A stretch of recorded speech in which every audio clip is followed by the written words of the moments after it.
Cool.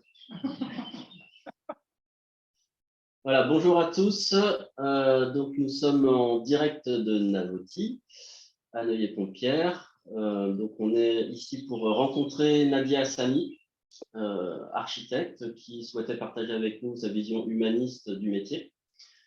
Et du coup, j'ai convié à cette rencontre des amis du territoire qui sont pour certains bâtisseurs, qui ont participé au chantier de Navoti, ou qu'on a rencontrés durant nos rencontres de réseau territoriaux. Il y a également du coup des membres de l'équipe de Navoti qui sont présents, des amis historiques, des thérapeutes, et toutes les personnes qui pouvaient être intéressées par ce sujet.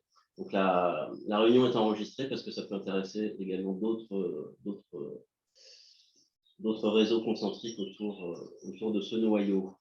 Voilà, donc en visio avec nous aujourd'hui, Sylvain Marbach qui nous accompagne sur le digital et Didier Gonia depuis l'Alsace qui nous accompagne également sur le béton vivant, dont il pourra dire deux mots. Donc si vous voulez bien, on va faire un rapide tour de table avant de démarrer. Hop. Anthony? T'es gentil. Donc Anthony, moi je travaille à Navoti. Je suis en logistique et ma tâche principale, c'est de préparer et d'envoyer les colis. C'est vraiment ce qui prend 80% de mon temps de travail.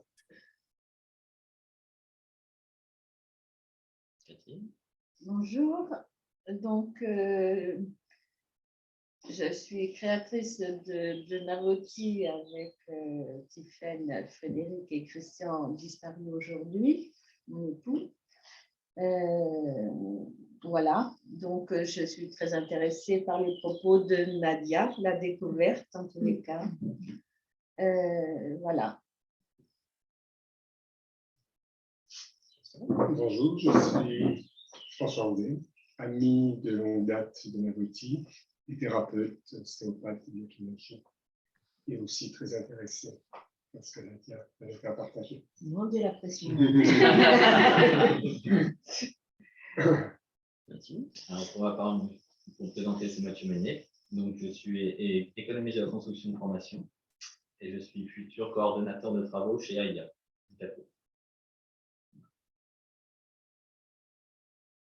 Thierry, praticien en lieu d'être à Tours, quartier de Jardin, et puis acteur sur des solutions photovoltaïques. Julia, responsable d'un espace de coworking sur Tours Centre, issue d'une famille de maraîchers berrichons ainsi que la famille de maçonnerie du cœur. Avec Mathieu, donc, on connaît bien l'élaboration de bases d'un bâtiment et c'est pourquoi on accompagne aujourd'hui Nadia et Navoti sur le sujet. Sylvie, en logistique à Navoti depuis longtemps. Et voilà, je suis curieuse en fait à la fois de découvrir ce que Nadia a à nous dire et de Nadia aussi. Xavier, de Navoti également, donc plutôt du côté commercial, conseil client, conseil professionnel et responsable du réseau de distribution de Navoti. Donc Sylvain Miard, je suis le gérant d'entreprise BV2I, entreprise de rénovation du bâti ancien. Donc pour tout ce qui est maçonnerie traditionnelle, taille de pierre, plâtrerisation et carrelage et de l'éco-construction. Et puis, on a l'occasion de faire découvrir par la suite. Tiffaine Hervouet, cofondatrice de Navoti et responsable du service client de l'entreprise. Et donc en visio, nous avons. Donc, Nadia Hassani, je vais regarder dans cette direction, je suis désolée, du coup, ça me fait tourner un peu le dos à l'assistance. Bon. Donc, je suis architecte de formation initialement. Et très rapidement, c'est l'humain qui m'intéressait. J'étais devenu un petit canard en cours d'archi à cause de ça, parce que la façade, c'était le cadet de mes soucis. Mais par contre, la petite vue, le confort, la vraie vie, c'était vraiment déjà dans mes gènes. Très rapidement, donc en sortant des cours d'archi, j'ai commencé à chercher comment intégrer l'humain dans la réflexion. Je me suis aperçue que l'humain n'avait pas sa place. On était sur des programmes fonctionnels. On était sur des programmes qui ne prennent en compte dans la pyramide de Maslow que la base, c'est-à-dire dormir, manger, se laver, être opérationnel au travail, aller très vite d'un point A à un point B pour être le plus efficace possible pour la société. Et je me suis aperçue très rapidement donc que l'entrée, c'était les personnes en situation de handicap. Et je suis rentrée sur la thématique de l'humain dans le milieu du bâtiment grâce aux personnes en situation de handicap. J'étais la première à l'époque, il y a 25 ans, à m'occuper de ce sujet. Déjà à l'époque, on m'avait dit « ça va te passer, c'est pas grave ». Ça ne m'est pas passé. J'ai écrit de premiers articles, j'ai écrit un premier ouvrage dans lequel j'ai conceptualisé la chaîne de déplacement et de participation qui a été intégrée dans la loi de 2005 pour les personnes en situation de handicap. Et puis, petit à petit, au cours de ces 25 années, mon discours a évolué, ma façon de travailler a évolué parce que expérience empirique oblige, contact avec la réalité et les humains, mais au-delà des humains, tout le vivant. Des constats sont arrivés et ce que je veux vous partager aujourd'hui, c'est là où j'en suis dans la réflexion. J'ai une demi-heure pour vous faire une présentation que je mets en principe 4 à 6 heures pour faire. Donc, voilà, vous aurez peut-être des questions, ça va être peut-être un peu frustrant, mais j'ai essayé de vous faire un condensé de ce vers quoi il faudrait tendre pour le monde de demain, qui est déjà celui d'aujourd'hui, soyons clairs. Mais redéfinissons nos rôles.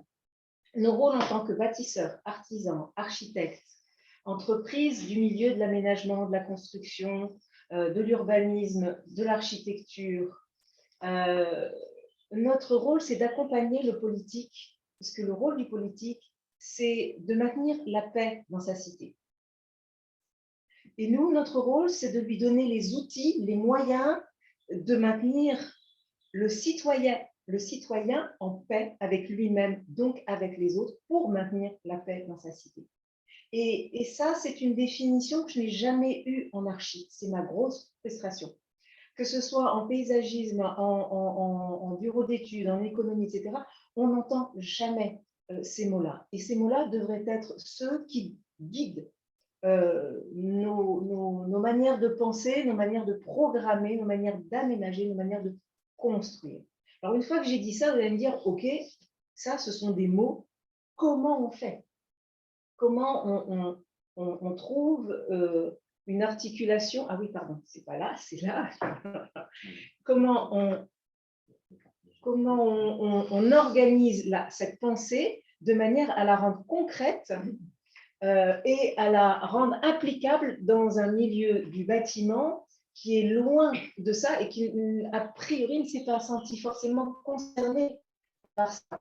Je dis toujours que nous construisons du mal-être si nous réfléchissons mal. Et on l'a vécu et on le vit tout le temps. Donc, à nous de corriger ça.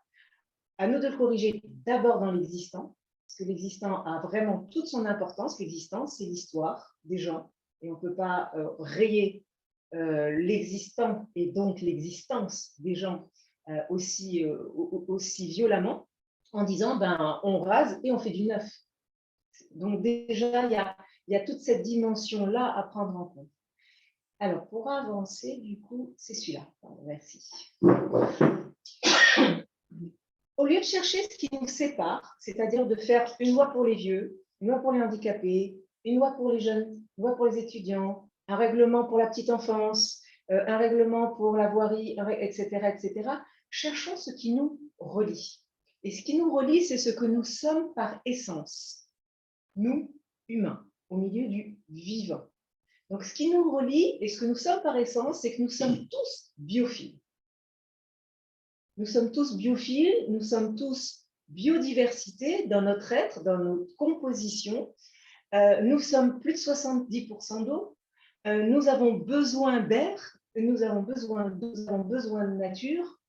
Le Covid l'a démontré, même aux plus résistants, qui disaient « tu me gonfles avec ton discours, je ne supporte pas la campagne, je n'aime que la ville », ça n'est pas le sujet. Même les plus durs qui disaient ça se sont rendus compte qu'ils avaient besoin de sortir de chez eux, et quand ils pouvaient aller marcher au bord de l'eau, par exemple à Paris, au bord de la Seine, ils dépassaient le kilomètre pour y aller. Donc, nous sommes tous biophiles et nous avons besoin de composer et de respecter cet équilibre avec la nature dans ce que l'on bâtit, dans ce que l'on construit, dans ce que l'on aménage. Nous sommes tous philocales. Nous avons besoin du beau et du bon, de la bonté et de la beauté pour être bien, tout aussi bien. Donc la biophilie est vitale, la philocalie est tout autant vitale. Sans le beau et sans la bonté, on ne va pas bien. Donc nous y avons tous droit. C'est une phrase qui est très importante, qui est très utilisée en marketing. Moi aussi, je le vaux bien. Ça résume tout à fait ça. J'ai droit, j'ai besoin du beau et de la bonté pour tenir droit et être en paix avec moi-même. Tout comme j'ai besoin de biophilie. Nous sommes tous additionnels. Additionnels, nous avons besoin du regard de l'autre. Nous avons besoin de l'épaule de l'autre. Nous avons besoin des bras de l'autre pour exister. Nous n'existons pas si personne ne nous regarde, ne nous touche, ne nous prend dans ses bras. Nous sommes une tribu. La tribu, elle est de 2, de 3, de 4, de famille, de voisinage, etc. Et puis, nous sommes tous pluriels. Pluriels, nous avons des us à travers les âges. Nous sommes pluriels, et je sais qu'autour de cette table, d'autres iront plus loin dans la définition de pluralité de l'humain, du vivant. Nous sommes pluriels en dedans, nous sommes pluriels en dehors. Nous ne sommes pas les mêmes à 3, 2, 50, 70, 20 ans. Cette définition-là, vous pouvez la tester à la préhistoire, en Chine, dans les pays arabes, en Europe, aux États-Unis, dans le futur, c'est toujours la même. Elle marche à travers toutes les cultures, elle marche à travers toutes les couleurs. Donc, c'est vraiment ce qui nous fait par essence. Biophilie, sérotonine, dopamine, ocytocine, on peut jouer avec ces mots-là, mais c'est notre job. Notre job, c'est quand on respecte dans nos créations, dans nos aménagements, que ce soit du logement, que ce soit du bâtiment d'habitation collectif, que ce soit des ERP, eh bien, il nous faut cette part de nature, d'eau, de terre, de mer, de fraîcheur, de biodiversité, le chant des oiseaux, les insectes, soleil, étoiles, lune. Mais on pourrait faire l'exercice ensemble. Vous pourriez remplir ces bulles avec moi en les nourrissant de tout ce qui fait sens pour vous dans la biophilie. Et c'est ça notre exercice, c'est d'aller chercher ensemble ce qui fait sens aux individus qui sont sur un territoire à un moment donné en termes de biophilie. On n'a pas tous la même définition, on n'a pas tous les mêmes besoins, on n'a pas tous les mêmes aspirations. À Marseille, à Strasbourg ou dans d'autres pays. Néanmoins, on a ce corps qui veut qu'on nous apporte ces éléments de nature, ce courant d'air, qui va faire qu'on va se sentir bien et qu'inconsciemment, on va faire qu'on ne se sent pas bien s'il n'est pas là, sans comprendre pourquoi on ne se sent pas bien. Et c'est là que notre travail a toute son importance. Nous devons aller chercher les non-dits, ce qui n'est pas dit, ce qui n'est pas exprimé, parce que les gens n'en ont pas conscience. Et nous devons faire ce travail pour eux.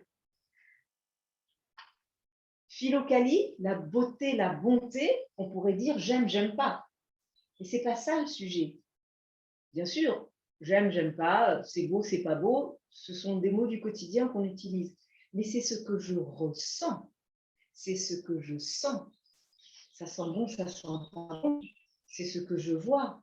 C'est une autoroute ou c'est une perspective avec de la profondeur, des arbres ou de la mer ou que sais-je. C'est donc ce que je ressens, ce que j'entends, des oiseaux ou des camions, les espaces, les volumes, les hauteurs, ça m'écrase ou ça m'élève et ça me permet de respirer. Les perspectives, le droit au silence, le droit au lent, le droit au courant d'air, à la brise, à la lumière.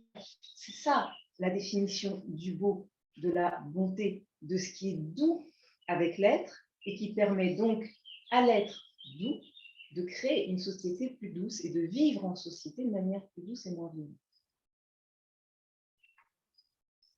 Additionnel, on l'a évoqué rapidement, l'altérité, le groupe, la tribu, la réciprocité, le partage, parler, échanger, tout ce qui est l'affect, le rire.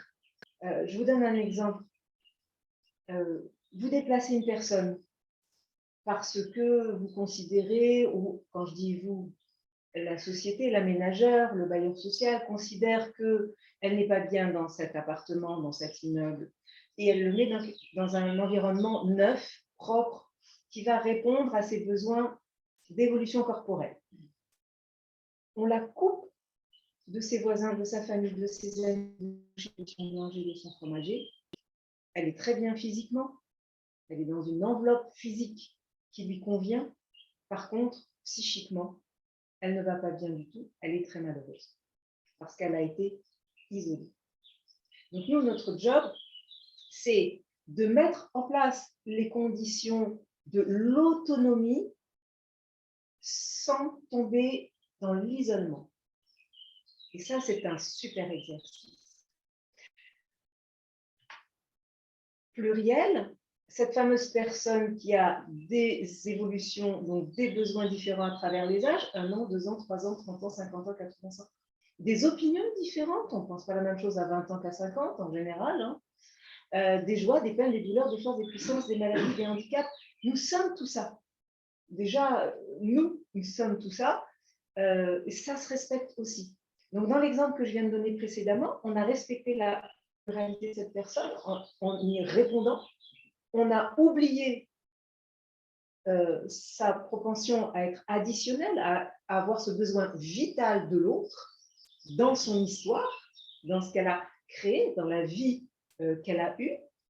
Eh bien, on a échoué parce qu'on a oublié une de ces 4 bulles.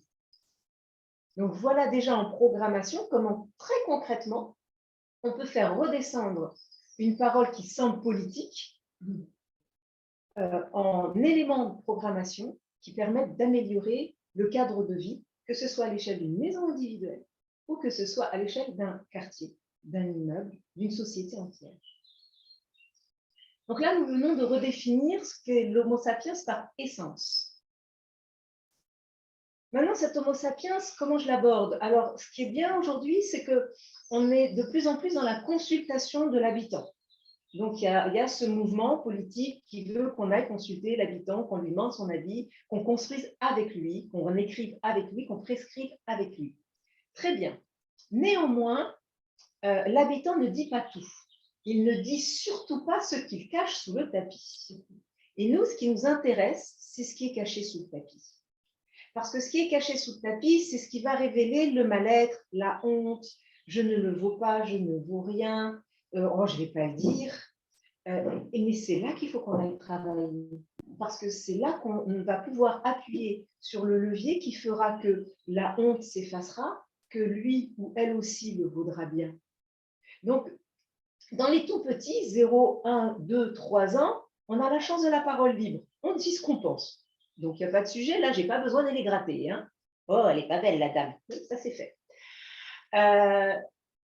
Dans les dernières années de vie, 1 an, 2 ans, 3 ans à vivre, on est souvent sur les désinhibés. C'est-à-dire, ben, je m'en fous, maintenant, je dis ce que je pense. Donc, j'ai fait attention toute ma vie avec ces personnes.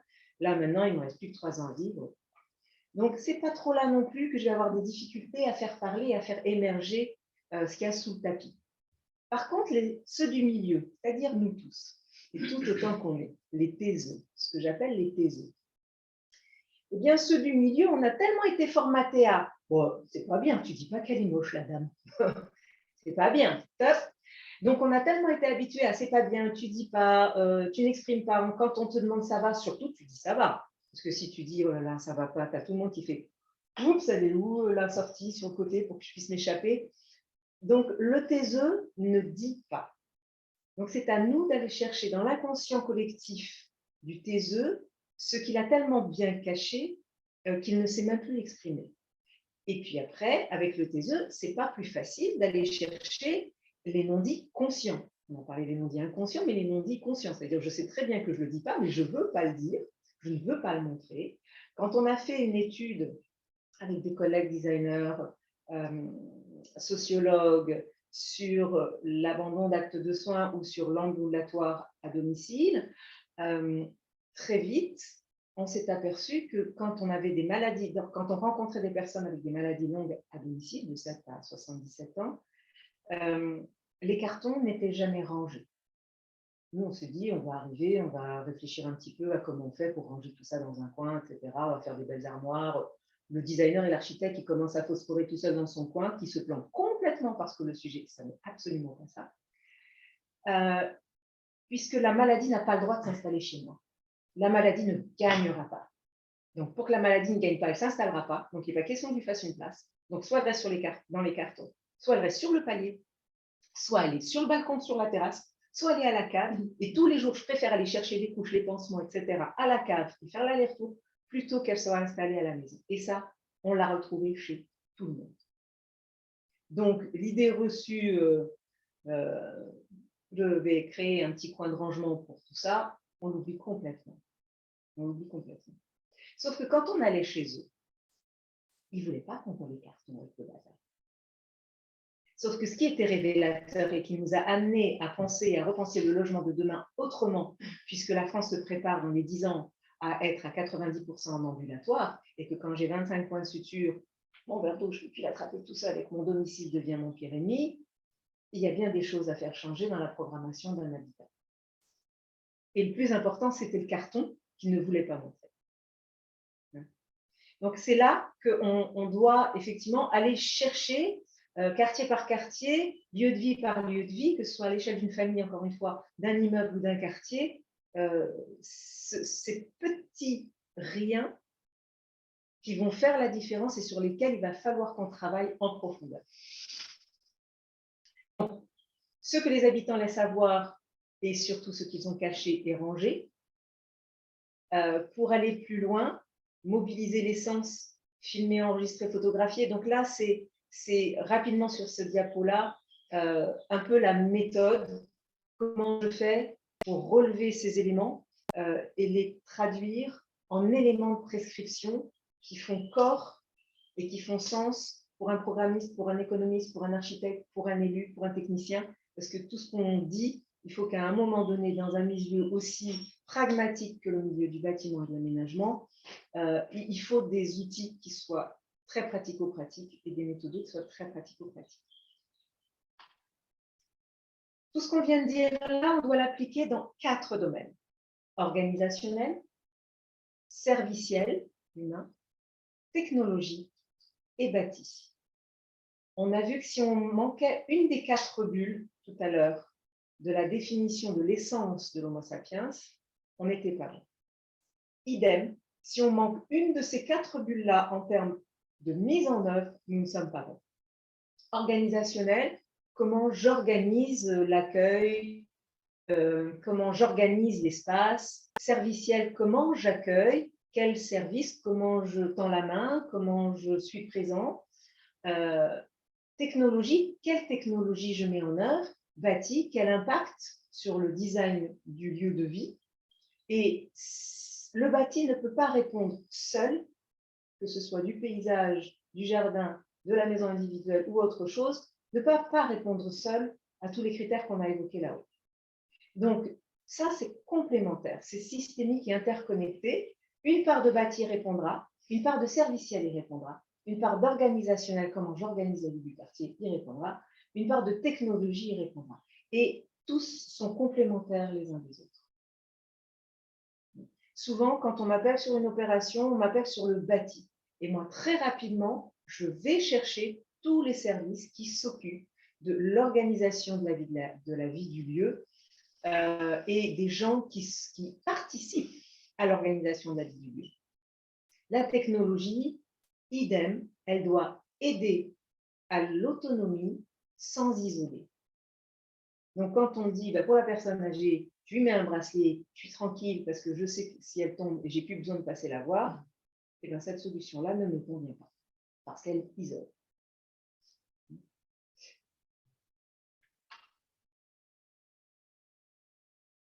Pour maintenir en santé physique et psychique, puisque c'est l'exercice que l'on fait depuis le début de la présentation, 2 mots-clés, le lien et le mouvement. Tout ce que l'on vient de dire permet de maintenir en mouvement, donc en lien. Tant qu'on est en mouvement, on reste en santé physique et psychique. Quand on me dit tous les budgets partent sur les ascenseurs, je reste. Parce que l'escalier est essentiel. Je dois permettre aux gens de monter et de descendre les escaliers un maximum. Donc, je dois valoriser les escaliers. Or, aujourd'hui, si vous prenez des immeubles d'habitation, vous voyez bien que l'escalier, c'est le dernier sujet traité. Juste, vous n'avez pas du tout envie d'y passer. C'est une erreur pharaonique. D'autant que l'on sait en neurosciences, on a des scientifiques en neuro sur Bordeaux qui y ont travaillé. Quand on monte et on descend un escalier, on met plusieurs choses en marche dans la tête et dans le corps, eh bien, on continue à produire des neurones. Alors qu'on vous dit à 25 ans, c'est fini les neurones. Poubelle. Et non. Donc, la marche, monter et descendre un escalier, ce sont des éléments clés que l'on doit maintenir, donc que l'on doit valoriser, donc favoriser. Donc, typiquement, aujourd'hui, je me bats pour que les escaliers soient valorisés, avec des fenêtres sur l'extérieur, avec de la lumière, avec de la couleur, avec des thématiques, avec des trombinoscopes des gens qui habitent là, avec les petites phrases, avec les phrases de rêve, avec les phrases de poésie. Vous y mettez ce que vous voulez, du street art, mais vous faites en sorte qu'on ait envie d'y passer. Et l'ascenseur, c'est vraiment quand je ne peux pas, quand j'ai les courses, quand j'ai la poussette, quand j'ai mal au genou ou quand je ne peux plus. Mais ce n'est pas la priorité. Donc, voilà comment on retourne, en fait, ce qui est en train de se dessiner, ce qui se dessine depuis toujours, parce qu'on se trompe de paradigme.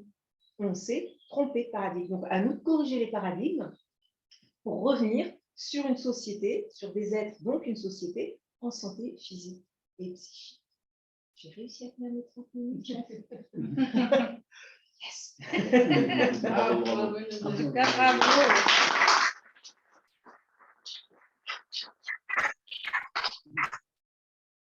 Donc, je suis toute oui. Dites-moi si vous avez des questions. Parce qu'après, on peut tout prendre et tout développer pendant un temps certain. Point par point. Donc, vous l'aurez compris, ça concerne absolument tous les postes de la construction, tous les matériaux. Et dans le milieu du bâtiment, quand on parle santé, tout le monde pense à la santé de l'air. Voilà, la santé, c'est physique, c'est ce qu'on respire, ça y est, ça c'est compris. Mais par contre, les autres formes de santé, elles ne sont pas encore intégrées. Et c'est là que j'aimerais que nous allions tous ensemble, puisque seul on va vite, mais ensemble on va plus loin, porter ces process, porter ces collectifs de compétences, ces discours, cette colonne vertébrale qui nous permet de donner du sens aux matériaux que l'on apporte, que ce soit le béton vivant, que ce soit la terre, que ce soit la qualité de l'eau, que ce soit, puisque tout ça converge vers ce qu'on vient de dire. Alors, un petit mot, je dirais, nous, dans notre activité à Navoti, on travaille historiquement sur la qualité de l'eau et les ondes électromagnétiques.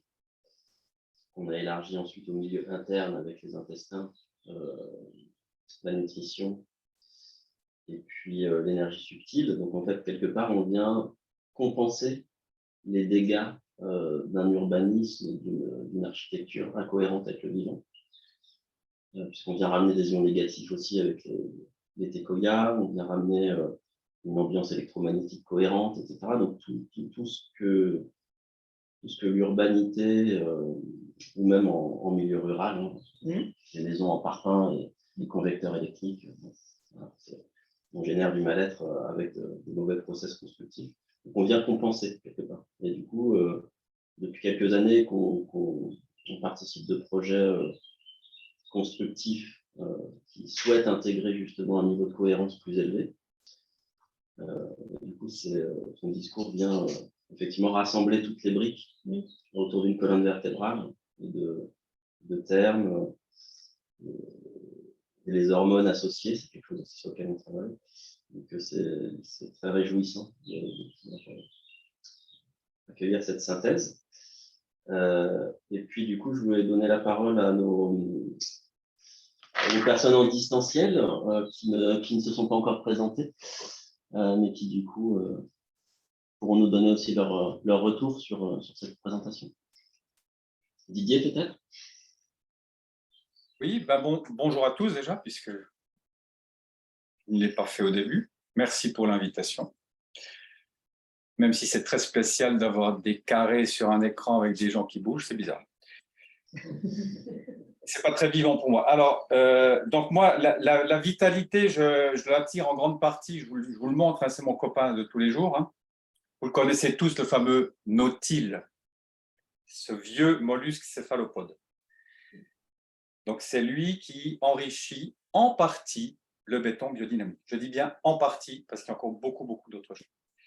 Alors, j'aimerais juste dire deux choses qui me touchent personnellement. C'est que j'ai travaillé plus de 30 ans avec des personnes extraordinaires. C'est des parents qui disaient, ce n'est pas des personnes handicapées, ils sont extraordinaires, hors normes. Ça me va très bien. Donc, j'ai beaucoup appris avec eux, en lien avec la biodynamie aussi, depuis plus de 30 ans. Et puis après, j'ai bifurqué, j'ai fait différentes choses. Et puis, je me retrouve dans le béton biodynamique. Donc, dans un environnement pour la santé. Et au préalable, pendant que j'ai accompagné ces êtres extraordinaires, combien de fois nous avons été confrontés aux difficultés de se déplacer un peu partout. Mais ce que je retire de mon expérience et de l'expérience avec tous les gens que j'ai accompagnés comme ça, c'est que nous faisions de l'entraide. On travaillait dans un centre, un Kempil, il n'y avait pas encore les fenêtres, vous savez, les portes qui s'ouvrent toutes seules là. Il y avait un jeune mongolien à l'entrée qui ouvrait la porte aux gens, bonjour, bonjour, et qui refermait. Et le jour où ils ont installé une porte qui s'ouvre, il a déprimé, parti. Je donne juste cet exemple. Ça ne veut pas dire qu'il ne faut pas adapter les choses, ça c'est sûr. Mais je parle, on dit handicapé, ou handicapé. Moteur, d'accord. Mais lorsqu'on a des difficultés, quelque chose d'extraordinaire à apporter, eh ben, ce n'est pas une rampe à 15%, 5%, machin qui fait le non. C'est la relation, comme vous l'avez dit, les uns avec les autres. Je m'arrête là parce que je pourrais dire énormément de choses et on se reverra. Donc, merci beaucoup. Merci. Je coupe le... Merci pour l'invitation. Moi, je suis Sylvain Marbach. Effectivement, je suis déjà depuis à peu près une année avec l'équipe de Navoti, toute l'équipe de Navoti, sur différentes considérations, notamment la question digitale. Et là, ce qui m'intéressait aujourd'hui, c'était plus sur ce qui m'anime depuis une vingtaine d'années, 25 ans presque, c'est sur la rénovation. Alors moi, je suis pas dans la construction tellement. Généralement, on essaie d'utiliser du bâti existant et de le remodeler aux nouveaux usages. Donc ça m'intéresse. Cette approche est intéressante.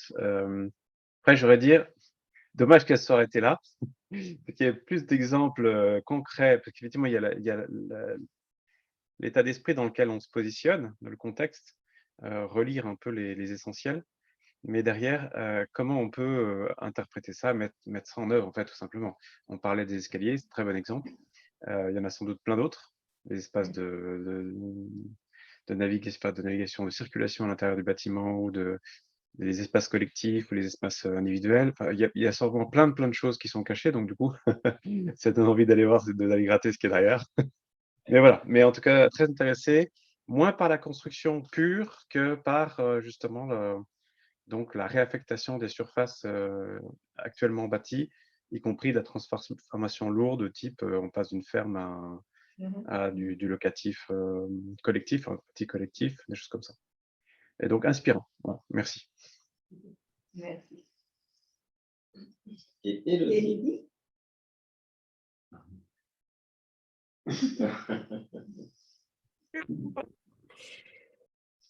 Alors, moi, c'est Elodie. Du coup, je suis à Navoti depuis bientôt 1 an et je suis stagiaire en tant que chef chargé web marketing.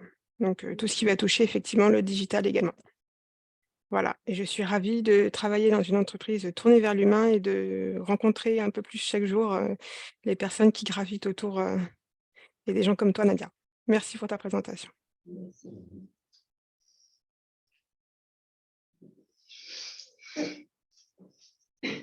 Alors, des petites questions? J'ai pas une question, j'ai juste une chose qui me vient. Dans ta présentation, j'ai pensé à ma grand-mère en maison de retraite, qui est loin. Donc, comment on fait pour aider les familles à venir rencontrer leurs personnes âgées plus régulièrement quand elles sont loin? Parce que quand on se déplace, on doit rencontrer une personne démente qui ne reconnaît plus, qui au bout d'une heure a plus sa concentration. C'est compliqué de se motiver pour y aller, même si on a besoin aussi de ce lien. Et voilà, il y a ça qui monte. Là, je me dis, punaise, ce serait quand même chouette de pouvoir imaginer des espèces d'accueil en fait pour les familles, qu'elles y trouvent en fait aussi je sais pas, la possibilité de vivre quelque chose avec cette personne. Voilà. Alors, je suis ravie que tu ouvres ce champ. Nous avons sur un gros projet de réaménagement d'un quartier entier sur la ville de Pau, toutes ces questions se sont posées. Et je vais parler juste de ce projet-là. Il faut créer en France un parcours résidentiel senior qui n'existe pas. Tu sors de chez toi, tu vas en EHPAD, tu as 3 ans à vivre, et puis c'est fini. Bon. Alors, depuis un certain temps, il y a quand même beaucoup de produits qui sortent. Avant, il y avait le foyer logement quand même. Je suis un peu sèche là-dessus, mais il y avait quand même des produits, mais pas tant que ça. Des produits intermédiaires. Donc, on est en train de créer plein de produits intermédiaires qui permettent d'éviter le tout ou rien de manière violente. Et dans ces produits intermédiaires, nous avons défini un lieu de vie pour seniors qui ne peuvent plus rester à la maison. Et quand j'ai regardé mon maître d'ouvrage, je lui ai dit, écoutez, le programme du lieu de vie senior, vous l'avez. Ce qu'il faut y mettre, combien de chambres, combien de douches, le réfectoire, etc. Vous l'avez, ce n'est pas le sujet. Ce que vous n'avez pas dans votre programme, c'est ce qui fait que la famille va être heureuse de venir, que les petits-enfants vont être heureux de venir, que les ados, tirer les ados là, c'est encore plus difficile quand même, vont être heureux de venir. Donc, on va intégrer à ce programme ce qui va créer du lien, donc respecter l'additionnel, puisque la biophilie, on peut la respecter, on peut amener l'eau, les plantes, la lumière, même si ce n'est pas toujours simple en cœur de ville, mais on peut y travailler. La pluralité, c'est le job, en l'occurrence, c'est vraiment la thématique. Je vous ai dit additionnel, pluriel, philocal. La philocalie, on y travaille aussi, mais l'additionnel, c'est le plus difficile sur cette thématique-là. Eh bien, je leur ai proposé de faire rentrer le street art et des street arters dans le bâtiment et de faire travailler ces street arters avec les personnes habitant là, vieillissantes. Donc, tous les ans ou tous les 2 ans, ils ont une thématique. Donc, déjà, ils font travailler le cerveau, ils sont contents de se lever parce qu'il y a les ateliers pour réfléchir à ce qu'on veut sur les murs. Et puis, je leur ai demandé à ce que ce street art prenne le hall, certes, que moi j'appelle des halls de partage et puis des halls de passage, des pieds d'immeuble de partage et puis des pieds d'immeuble de passage. Donc ça répond un petit peu à la question de Sylvain aussi tout à l'heure. Comment on fait? Qu'est-ce qu'on met en œuvre? La possibilité de s'asseoir, de se poser, de partager, d'échanger, de parler, mais dans les halls des immeubles des quartiers difficiles, peut-être encore plus qu'ailleurs même. Et donc, dans les escaliers, puisque je veux qu'ils montent et qu'ils descendent les escaliers. Donc, quand les enfants, les petits-enfants viennent, je veux qu'ils aient la joie, le plaisir, la fierté de monter et descendre l'escalier à leur rythme. Ça veut dire que l'escalier, techniquement, et si on vient sur un point économie, il est un peu plus large, pas forcément, mais il est mieux équipé. Et puis surtout, les paliers sont un peu plus grands pour que je puisse y intégrer des assises, parce que mon sujet, moi, c'est de monter et descendre à mon rythme. Ce n'est pas de cesser de monter et descendre parce que ça me fatigue trop. Je me fiche de descendre en courant. C'est de monter et de descendre à mon rythme en pouvant m'asseoir à chaque palier. Donc, voilà l'évolution aussi, pour répondre aussi à Sylvain, qu'on apporte. Donc, on a la réponse sur j'habille les escaliers avec tout ça et je suis fière d'y amener mes enfants, mes petits-enfants, et les enfants, mes petits-enfants, les ados, ils montent et ils descendent les escaliers pour aller voir ce qui a été créé, et d'où le trombinoscope, d'où les petites phrases, d'où les phrases de poésie, les phrases de texte qui leur parlent. C'est moi qui les fais. Qui que ce soit, où que ce soit, et il n'y a pas riche-pauvre là-dessus, c'est moi qui les fais. Ça donne un sens à ma vie, et puis je suis fière de moi. J'ai su le faire, j'ai pu le faire. Et là, effectivement, on ira plus souvent. Sinon, on n'a absolument pas envie d'y aller. Et quand on dit à nos enfants et à nos ados, bon, bah, tu viens, on va voir mamie, ils ont refait les murs. Ah, bah oui, mon dans la voiture, hein. C'est pas la même. Donc voilà, en fait, on va toujours chercher, on retombe sur le travers que j'évoquais tout à l'heure qui génère du rejet, hein, et qui génère de la maltraitance indirecte. Et nous, notre job, c'est de cesser de participer à un système d'aménagement et constructif qui génère du rejet et de la maltraitance, en y intégrant ces petits à côté parce qu'on a réfléchi à la bulle additionnelle et qu'on ne l'a pas loupé. J'ai cette bulle, j'ai ce qu'il faut dans cette bulle, j'ai ce qu'il faut dans cette bulle. Il me manque celle-là. Qu'est-ce que je fais? Donc, très bien, la pyramide de Maslow, il se lave, il mange, il dort, très bien. Mais la santé psychique, elle est où? Ce qui vous permet de vous maintenir en vie et qui ne vous laisse pas vous dépérir, c'est où? Et ça, pour ça, il n'y a pas d'âge. Donc, tu as répondu? Si je fais le parallèle avec les entreprises, on a construit Navoti comme une maison. Et en fait, pour moi, chaque espace de vie est une maison. Un EHPAD est une maison. Or, quand on rentre dedans, on n'a pas la sensation d'être dans une maison, on a l'impression de rentrer dans un hôpital. Et cette perte de vue que chaque structure accueillant des humains sont des maisons. Un cabinet de soins, on parlait de François, on a écrit le guide Prendre soin. En fait, on en fait des objets fonctionnels qui traitent des objets humains. C'est ça. Alors que dans une maison, on a besoin de boire, de vivre, de se reposer, de marcher dans l'herbe, de cuisiner. Donc, la dimension de l'absence de cuisine dans un EHPAD, par exemple. Tout à fait. Parce que c'est une restauration collective, il n'y a plus de cuisine. Souvent, les gens sont, certains encore en capacité de cuisiner. Donc, quand la famille vient, de pouvoir ramener des produits bruts et de les transformer. La cuisine dans une maison, c'est un lieu d'émotion, de partage d'émotions, de sensorialité. Et en fait, à partir du moment où on exclut tous ces objets sensoriels, on enlève le beau, la relation, il ne reste plus que du fonctionnel, un lit médicalisé, des portes larges pour faire passer le lit. Voilà, on réduit tout en fait à quelque chose d'extrêmement mécaniste. On est sur le premier échelon de la pyramide de Maslow. Ce que tu viens de dire là, on l'extrapole dans les hôpitaux. C'est-à-dire que les hôpitaux ne devraient pas nous recevoir comme dans un hôpital. Le lieu qui l'a très très bien compris, très très bien mis en œuvre, alors tu le trouves encore mieux mis en œuvre dans les pays anglo-saxons, mais ce sont les espaces de coworking. Les espaces de coworking, ils te mettent le salon que tu as à la maison dans un espace de coworking pour que tu puisses te mettre comme à la maison, mais en respectant l'additionnel, c'est-à-dire au milieu des autres, du regard des autres, du bruit des autres, parce que j'en ai besoin, parce que sinon je suis isolée. Si je peux demander aussi sur la particularité de mon métier aussi, ça a été d'être infirmière sur Bretonnier et Trousseau, et pour faire lever les consciences, pour l'avoir vécu, subi et en avoir souffert, on est sur, il faut lever le levier de l'aspect militaire, en fait, vraiment sur cette froideur mentale et psychique d'âme à âme. Il ne faut surtout pas que l'humain soit, nous, l'humain professionnel, il ne faut surtout pas avoir d'émotion, il ne faut pas avoir d'empathie, il faut être dur, il faut être dans du froid, dans du glacial, dans du néant. Il faut lever, en fait, essayer de revenir, d'hydrater cette racine pour faire lever et exposer ce côté militaire, en fait, hygiéniste.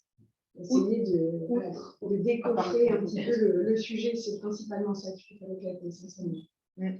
Alors, dans les hôpitaux, typiquement, ces barrières tombent, par exemple, dans les unités de fin de vie.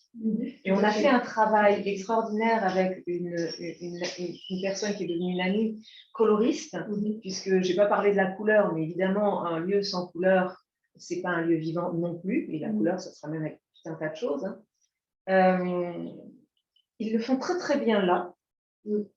Et puis après, je les regarde et je fais, mais voilà, on a les couleurs, on rentre là, c'est solaire, tu as les couleurs bouton d'or, alors t'es pas en saumon ou en vert pipi, hein, donc déjà ça fait du bien. Mais voilà, tu as la couleur bouton d'or, tu as le rouge coquelicot, tu as le bleu mer, tu as le bleu ciel, et là, tu la regardes, tu dis, mais pourquoi on ne fait pas ça dehors dans les couloirs pour les autres, là, les pathologies longues, et puis même la petite enfance, etc. Alors maintenant, tu vois arriver des coccinelles et des stickers dans les couloirs des unités petite enfance. Mais tu vois bien que c'est tout petit. Et on a un mal de chien à sortir du Skyto dans les salles d'attente. Alors si, maintenant, tu as des chaises vertes, des chaises bleues, des chaises rouges. Ça commence à avoir des petites choses. Mais ça reste très timide et on a beaucoup de mal à ramener ce que tu viens de décrire dans ces lieux-là, dans ces espaces-là. Et pourtant, Dieu sait qu'on devrait le faire. Parce que ceux qui sont au cœur, nous, on nous enseigne à être dans cette dureté, en fait. Donc forcément, comme c'est nous qui pilotons, le bâtiment va se calquer, en fait, aux professionnels qui sont au cœur. Les professeurs, on croise tout le monde est dans cette dureté. Et tu as raison, les seuls qui ont vibré, qui ont apporté du sens et de l'amour, vraiment au sein des hôpitaux, c'est le service de soins de Tours. Là, on les sent, c'est des maîtres. Il n'y a plus personne qui parle, ils canalisent quelque chose dans le silence. C'est extraordinaire. Ils n'ont même pas besoin de parler. C'est une équipe qui est extraordinaire. Et tu devrais taper à la porte de Claude parce que le bâtiment est en train de tomber, la coccinelle est en train de se barrer, le sticker se décolle, il faudrait que tu ailles taper à la porte de Claude. Alors, les gosses, ils n'ont pas envie d'y aller. non, ils n'ont pas envie. C'est ça pour qui est enfants, ils n'ont même pas envie de rentrer. C'est horrible. Il est pourri le bâtiment. Et ce qui me fait mal, ce qui me fait très mal, c'est que mes confrères n'ont pas compris, je les respecte beaucoup, mais la formation qu'on a eue en archi ne nous y aide pas non plus. Mes confrères n'ont pas compris qu'un lieu dur génère des gens durs et ne permet pas de se soigner, ne permet pas d'aller mieux. Donc, tant que la politique dit il faut qu'on fasse des économies, donc il ne faut pas que les gens restent, mais pour que les gens ne restent pas, créer-leur des lieux qui leur permettent de se soigner. Je vais mieux dans ma tête parce que j'ai une vue sur l'extérieur, parce que j'entends le bruit des petits oiseaux, parce qu'il y a de la couleur partout. Je me soigne plus vite, c'est démontré. Et là, c'est symptomatique. Et là, je suis blanc avec des angles durs, avec de l'alu, avec de l'hygiénisme en France. Je ne peux pas aller mieux plus vite, donc faire des économies à la société. Tout est imbriqué. Donc, quand je parle à un élu, je vais parler plutôt comme ça. Quand je parle à un artisan, je vais lui demander des couleurs. Quand je parle aux médecins, quand je travaillais sur des hôpitaux, je leur dis, vous savez, ne vous vexez pas, mais ce n'est pas vous que je veux voir. Oh, c'est moi qui décide, la taille de mon bureau, c'est moi qui décide, c'est moi le chef ici. Je veux voir les auxiliaires de vie, je veux voir celles qui changent les couches, je veux voir celles qui changent les pansements, parce que c'est elles qui savent. C'est elles qui savent. Enfin, je dis elles, parce que ce sont principalement des femmes, mais c'est avec elles que je veux travailler, parce que c'est elles qui vont savoir me dire qu'est-ce qui va faire en sorte d'améliorer leur vie au quotidien, et du fait, qu'est-ce qui va faire en sorte d'améliorer la vie du patient et la santé du patient. Et on ne sera ni dans du rejet, ni dans de la maltraitance. Maltraitance, elle prend plein de formes, et c'est celle-là. Donc, vraiment, je garde l'image de quand tu fais une pièce blanche avec un angle dur, droit, c'est dur, donc tu génères de la dureté. Et les gens sont durs. Donc, les espaces durs font des gens durs, les espaces durs font des gens durs. Je pense par rapport à ce que tu disais sur guérir plus vite, oui.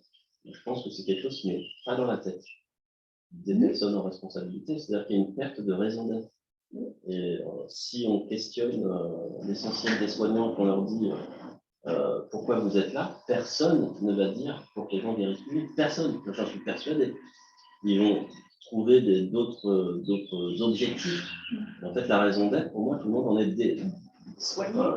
Tu veux dire que parce que si on remet la raison d'être au centre, ça veut dire que toutes les réflexions partent de cette raison d'être. Et on va trouver un environnement qui permet d'aller plus vite.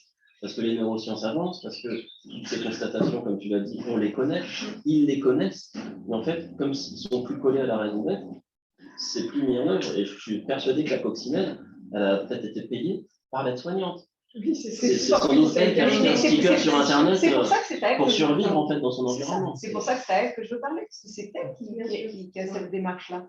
Et ce qui est étonnant, c'est qu'il y a des choses qui existaient qui ont disparu. Tu vois, par exemple, j'ai travaillé aussi bien en maison de retraite que dans les hôpitaux, que j'ai commencé comme kiné à domicile, donc j'ai bien vu la solitude et les escaliers, donc je les connais bien, spécialement les escaliers en marche, où à chaque étage, il y avait un petit banc Voilà. qui permettait aux personnes âgées de garder du lien avec tous les habitants de l'immeuble et les gens qui venaient rendre visite. Et un des exercices à l'époque, c'était justement de faire descendre et monter les escaliers.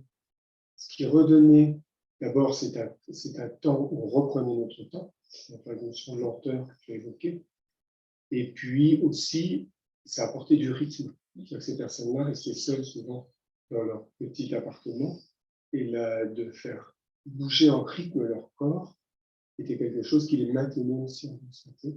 Et c'était un des exercices de l'époque, et après, les ascenseurs sont arrivés, et après, on se contentait de faire 3 mouvements de lit, et puis voilà. Et voilà. Et, bon. Et après aussi, cette notion pour les aides soignantes, etc., de ne pas avoir de personnel, c'est avoir toujours du personnel différent, qui n'est plus à l'écoute de parler de... Alors, les choses évoluent, certes, mais les personnes âgées à l'époque, dans les années 90, imaginez le carcan dans lequel elles vivaient, et d'un seul coup, tous les jours, c'était une tornade.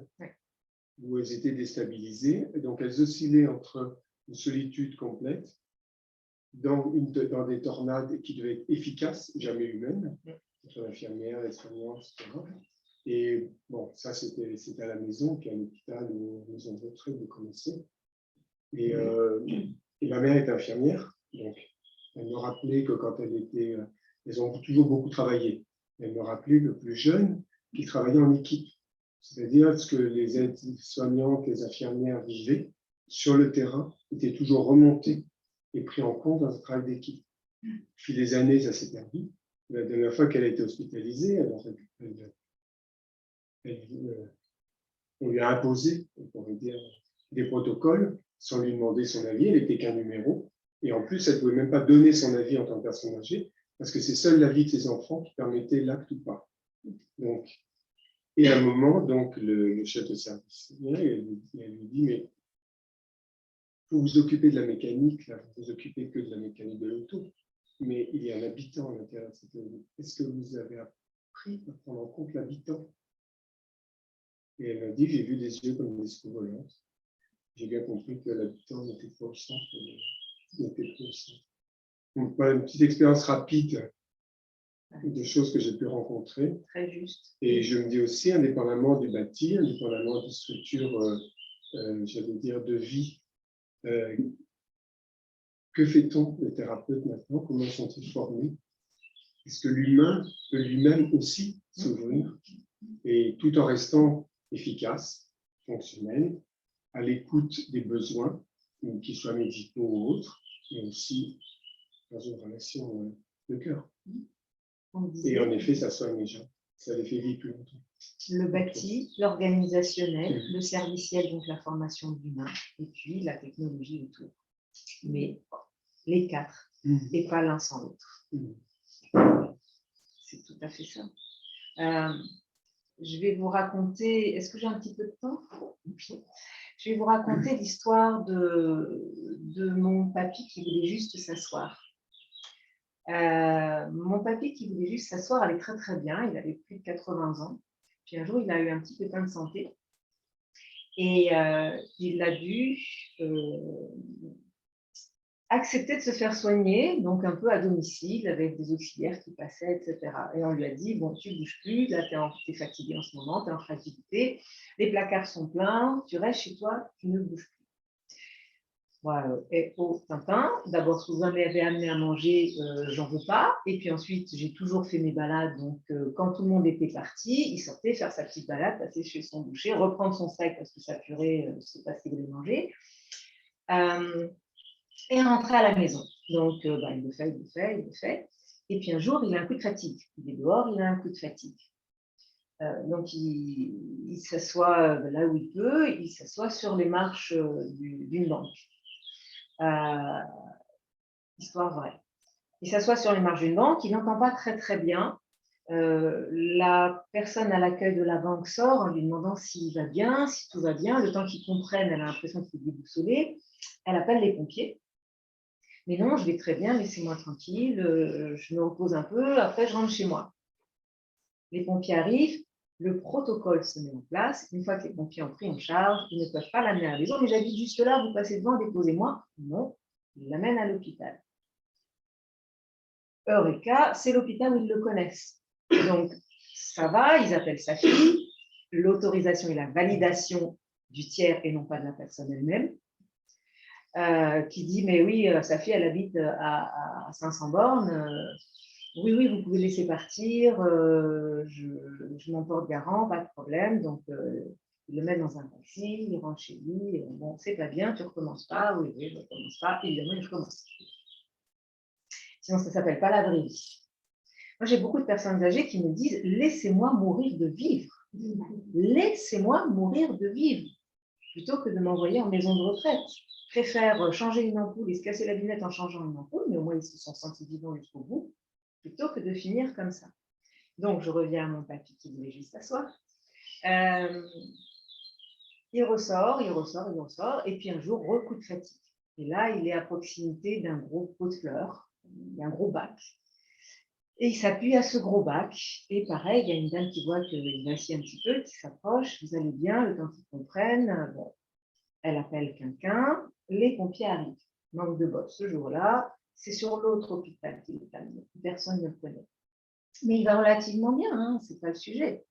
Sauf que là, personne ne le connaît. Le protocole se met en marche. Qu'ils appellent sa fille. Nous sommes mardi. Je ne peux pas venir. Oui, mais nous, on ne peut pas laisser partir si vous ne venez pas le chercher. Oui, mais moi, je vous signe une décharge, il n'y a pas de problème. Non, on ne laissera pas partir tant que vous n'êtes pas venu le chercher. Donc, il le garde. Donc, évidemment, lui, il n'est pas content, il hurle, il bataille, il veut partir, il essaye de se barrer. Qu'est-ce qu'ils font? Eh bien, il l'attache au lit.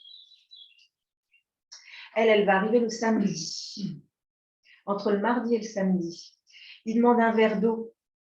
Alors, pour des choses très concrètes, ça, quand je deviens malvoyant, puisqu'on parlait de tous les types de handicaps sensoriels, physiques, psychiques, visuels, auditifs, mental, cognitifs, on lui apporte un verre d'eau, mais il est transparent. Sur la table de nuit à côté, il ne le voit pas. Donc, il rappelle parce qu'il a soif et qu'il veut un verre d'eau. L'infirmière, elle s'agace. Maltraitance indirecte, juste liée au fait qu'on n'a pas prescrit que ce verre devait être de couleur contrastée pour que les personnes malvoyantes le voient. Donc, les deux sont en maltraitance, le service soignant et le soigné. Et puis, du coup, comme il veut faire pipi, mais que ils ont peur qu'ils se barrent, ils le sont. Et la machine s'enclenche. Et là, vous avez un papy qui, en 4 jours, voit vraiment sa santé se dégrader. Elle arrive le samedi, ils ne peuvent plus le laisser sortir dans l'état où il est. Il va en maison pour se refaire une santé entre guillemets et en 3 semaines, il part. Question. À qui la faute initiale? À qui la faute initiale? Je ne parle pas de l'organisationnel, on vient d'en parler rapidement. Je ne parle pas du serviciel, on vient d'en parler rapidement. L'urbanisme. À l'urbanisme. Ouais, oui. À l'urbanisme, parce que si ce monsieur s'était assis sur un banc normal, personne ne serait venu le voir et lui demander s'il allait bien et appeler les pompiers. Donc, c'est notre en tant qu'aménageur, urbaniste, architecte, paysagiste. Et je considère que nous avons des responsabilités sur ce champ-là et que j'aimerais que nos professions les regardent en face. Je dirais du coup politique, parce qu'en fait, les bancs ils sont enlevés dans la ville parce que il y a des déçus. En fait, on ne prend pas en charge le quart social. On enlève tout ce qui gêne. On enlève les bancs. Ceci, sauf que le banc, il peut prendre une autre forme. Il peut s'appeler assise et il peut même si je n'aime pas ce que je vais dire, empêcher le SDF de s'y allonger, parce que c'est une aberration, parce qu'il faut bien qu'il s'allonge quelque part, ce pauvre homme. Donc, admettons que le petit veuille enlever les bancs, tu peux mettre des applicatifs, tu peux mettre des assises, tu peux mettre des chaises. Et moi, je demande beaucoup de chaises en salon, non pas pour évacuer les SDF, mais pour pouvoir faire salon dehors. Ça, c'est aussi une des réponses, Sylvain. Pouvoir faire salon dehors, c'est très important. Et on ne fait pas salon sur un banc, on ne se cause pas comme ça. On se cause comme ça. Donc, il y a plein de solutions. Et on passe toujours à côté parce qu'on focalise, on est focus sur un problème et on ne réfléchit pas de manière systémique et holistique à toutes les thématiques et à tous les sujets. L'assise sert à qui et à quoi? Donc, ok, elle sert au SDF à s'allonger, mais elle sert aussi à qui et à quoi? Ok, je veux plus ça, mais je veux quoi? Je veux maintenir quoi? Je veux supprimer quoi? Bien sûr que je maintiens l'assise. Bien sûr. Donc, c'est toutes ces subtilités-là. Je prends un autre exemple très pragmatique, là, qui touche à l'organisationnel et au serviciel. On me dit toujours, les personnes âgées ne mangent pas, donc pour qu'elles mangent, on leur amène des plateaux repas. C'est un poste, c'est une ligne budgétaire pour les communes, les communautés d'agglo énorme.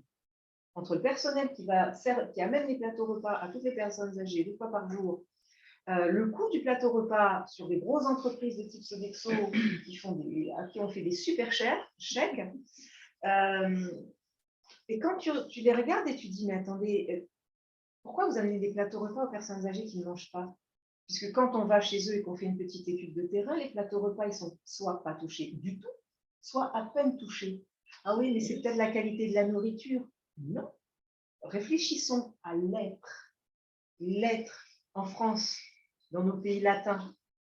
Manger, c'est quoi? C'est partager. Si j'ai personne avec qui partager, je ne mange pas. Donc, amenez-moi tous les plateaux repas que vous voulez, vous me maintenez dans ma solitude. On est sur du confinement à domicile, on n'est pas sur du maintien sur son lieu de vie, et on n'a pas répondu à l'aspect additionnel, pluriel de la personne. Donc, à partir du moment où tu considères que tu ne manges pas, non pas parce que tu n'as pas envie de manger, envie de te faire à manger, mais tu n'as pas envie de manger parce que tu es seul, tu changes le système et tu n'amènes plus un plateau repas. Tu travailles avec des associations qui mettent en lien les jeunes qui n'ont pas suffisamment d'argent pour se payer à manger, les anciens qui peuvent préparer à manger pour deux et qui reçoivent le jeune chez eux et du coup qui mangent. Et du coup, l'ancien, il a une motivation pour se lever 1 fois par jour, se laver 1 fois par jour, s'habiller 1 fois par jour, sortir faire ses petites courses 1 fois par jour, parce que sur le parcours, on lui a mis le petit banc qui va bien, la petite assise, du coup, qui va bien sur les paliers, et aussi en rez-de-chaussée, parce que quand il sort, il est peut-être frais, mais quand il revient, avant de reprendre l'escalier, c'est bien qu'il puisse s'asseoir un tout petit peu pour monter avec ses 6 œufs, son pain et son litre de lait. D'accord? Parce qu'on lui a mis tout ça en place, il va se mettre en mouvement, et ça va lui prendre 3-4 heures à tout préparer, et il va manger avec le jeune ou moins jeune qui va être venu, et on va avoir gagné sur notre objectif à atteindre de lien, de mouvement, de pluralité, d'additionnel. La philocalie, elle est aussi apportée par la couleur de l'autre, ce que je sens, ce que je ressens, ce que je mange, etc. etc., etc. La biophilie, ben, je la trouve dehors. Si j'ai bien anticipé aussi la biophilie, je peux aussi la trouver dehors. C'est comme ça qu'on travaille. Vous allez me dire, oui, mais tous les vieux ne veulent pas faire rentrer des gens chez eux. Okay. Ticket restaurant pour aller manger à la cantine de la municipalité ou à la cantine de la CTU, si je préfère être avec des étudiants, ou à la cantine de la crèche ou de la maternelle, si je préfère être avec des petits. Et en plus, comme on est en sous-effectif, à la cantine accessoirement de la maternelle ou du primaire, ben, ça règle plein de choses pour le personnel qui a à gérer un peu de monde et un peu de bruit. Et puis, comme ils ne sont pas les derniers à être joueurs, ça plaît beaucoup aux enfants. Parce que le petit pois, ce n'est pas toujours l'enfant qui lance en premier. Mais voilà, c'est ça la vraie vie. La couleur de la vie, les couleurs de la vie, c'est ça. Donc, on voit bien qu'on est sur un schéma pour le coup complètement politique. Parce que de décider d'arrêter d'apporter des plateaux repas à la majorité, parce qu'il y en aura toujours un petit peu à qui il faudra le faire pour des raisons plurielles, c'est-à-dire qu'ils ne peuvent plus vraiment se mettre en mouvement. Pour tous les autres, tu fais des économies pharaoniques, tu mets en lien, tu crées du bonheur, tu crées de la couleur, juste en donnant des tickets repas à des personnes qui ont des envies différentes, parce que si tu leur dis à tous, vous allez manger en primaire, ils vont te regarder et disent, ouais, mais moi, les petits, les chiards, j'aime pas ça, quoi.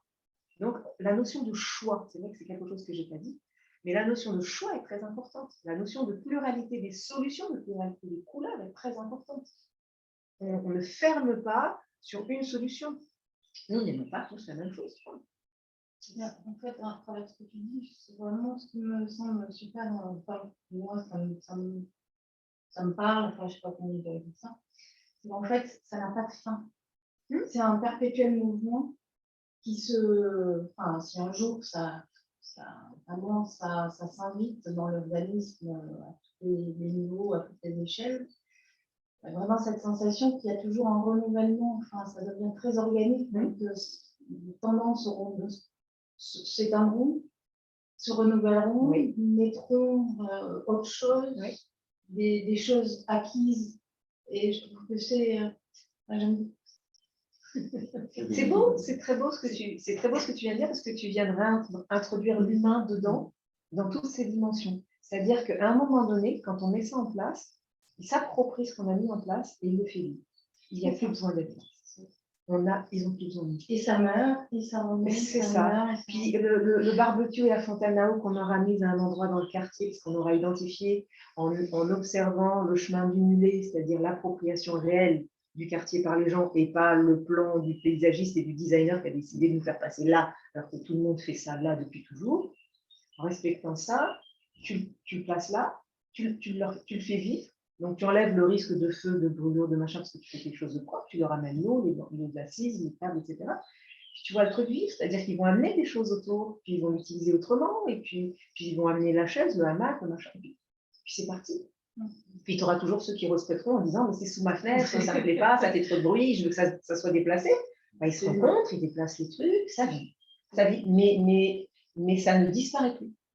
Parce que tu as un collectif d'habitants qui a réalisé que là, c'était super pour tous ces gens qui partent en vacances. C'est là que la vie se situe. Pour rebondir, aussi pour donner une piste à Sylvain, on a parce que tu viens de parler d'échelle. On a une échelle de temps et une échelle de territoire.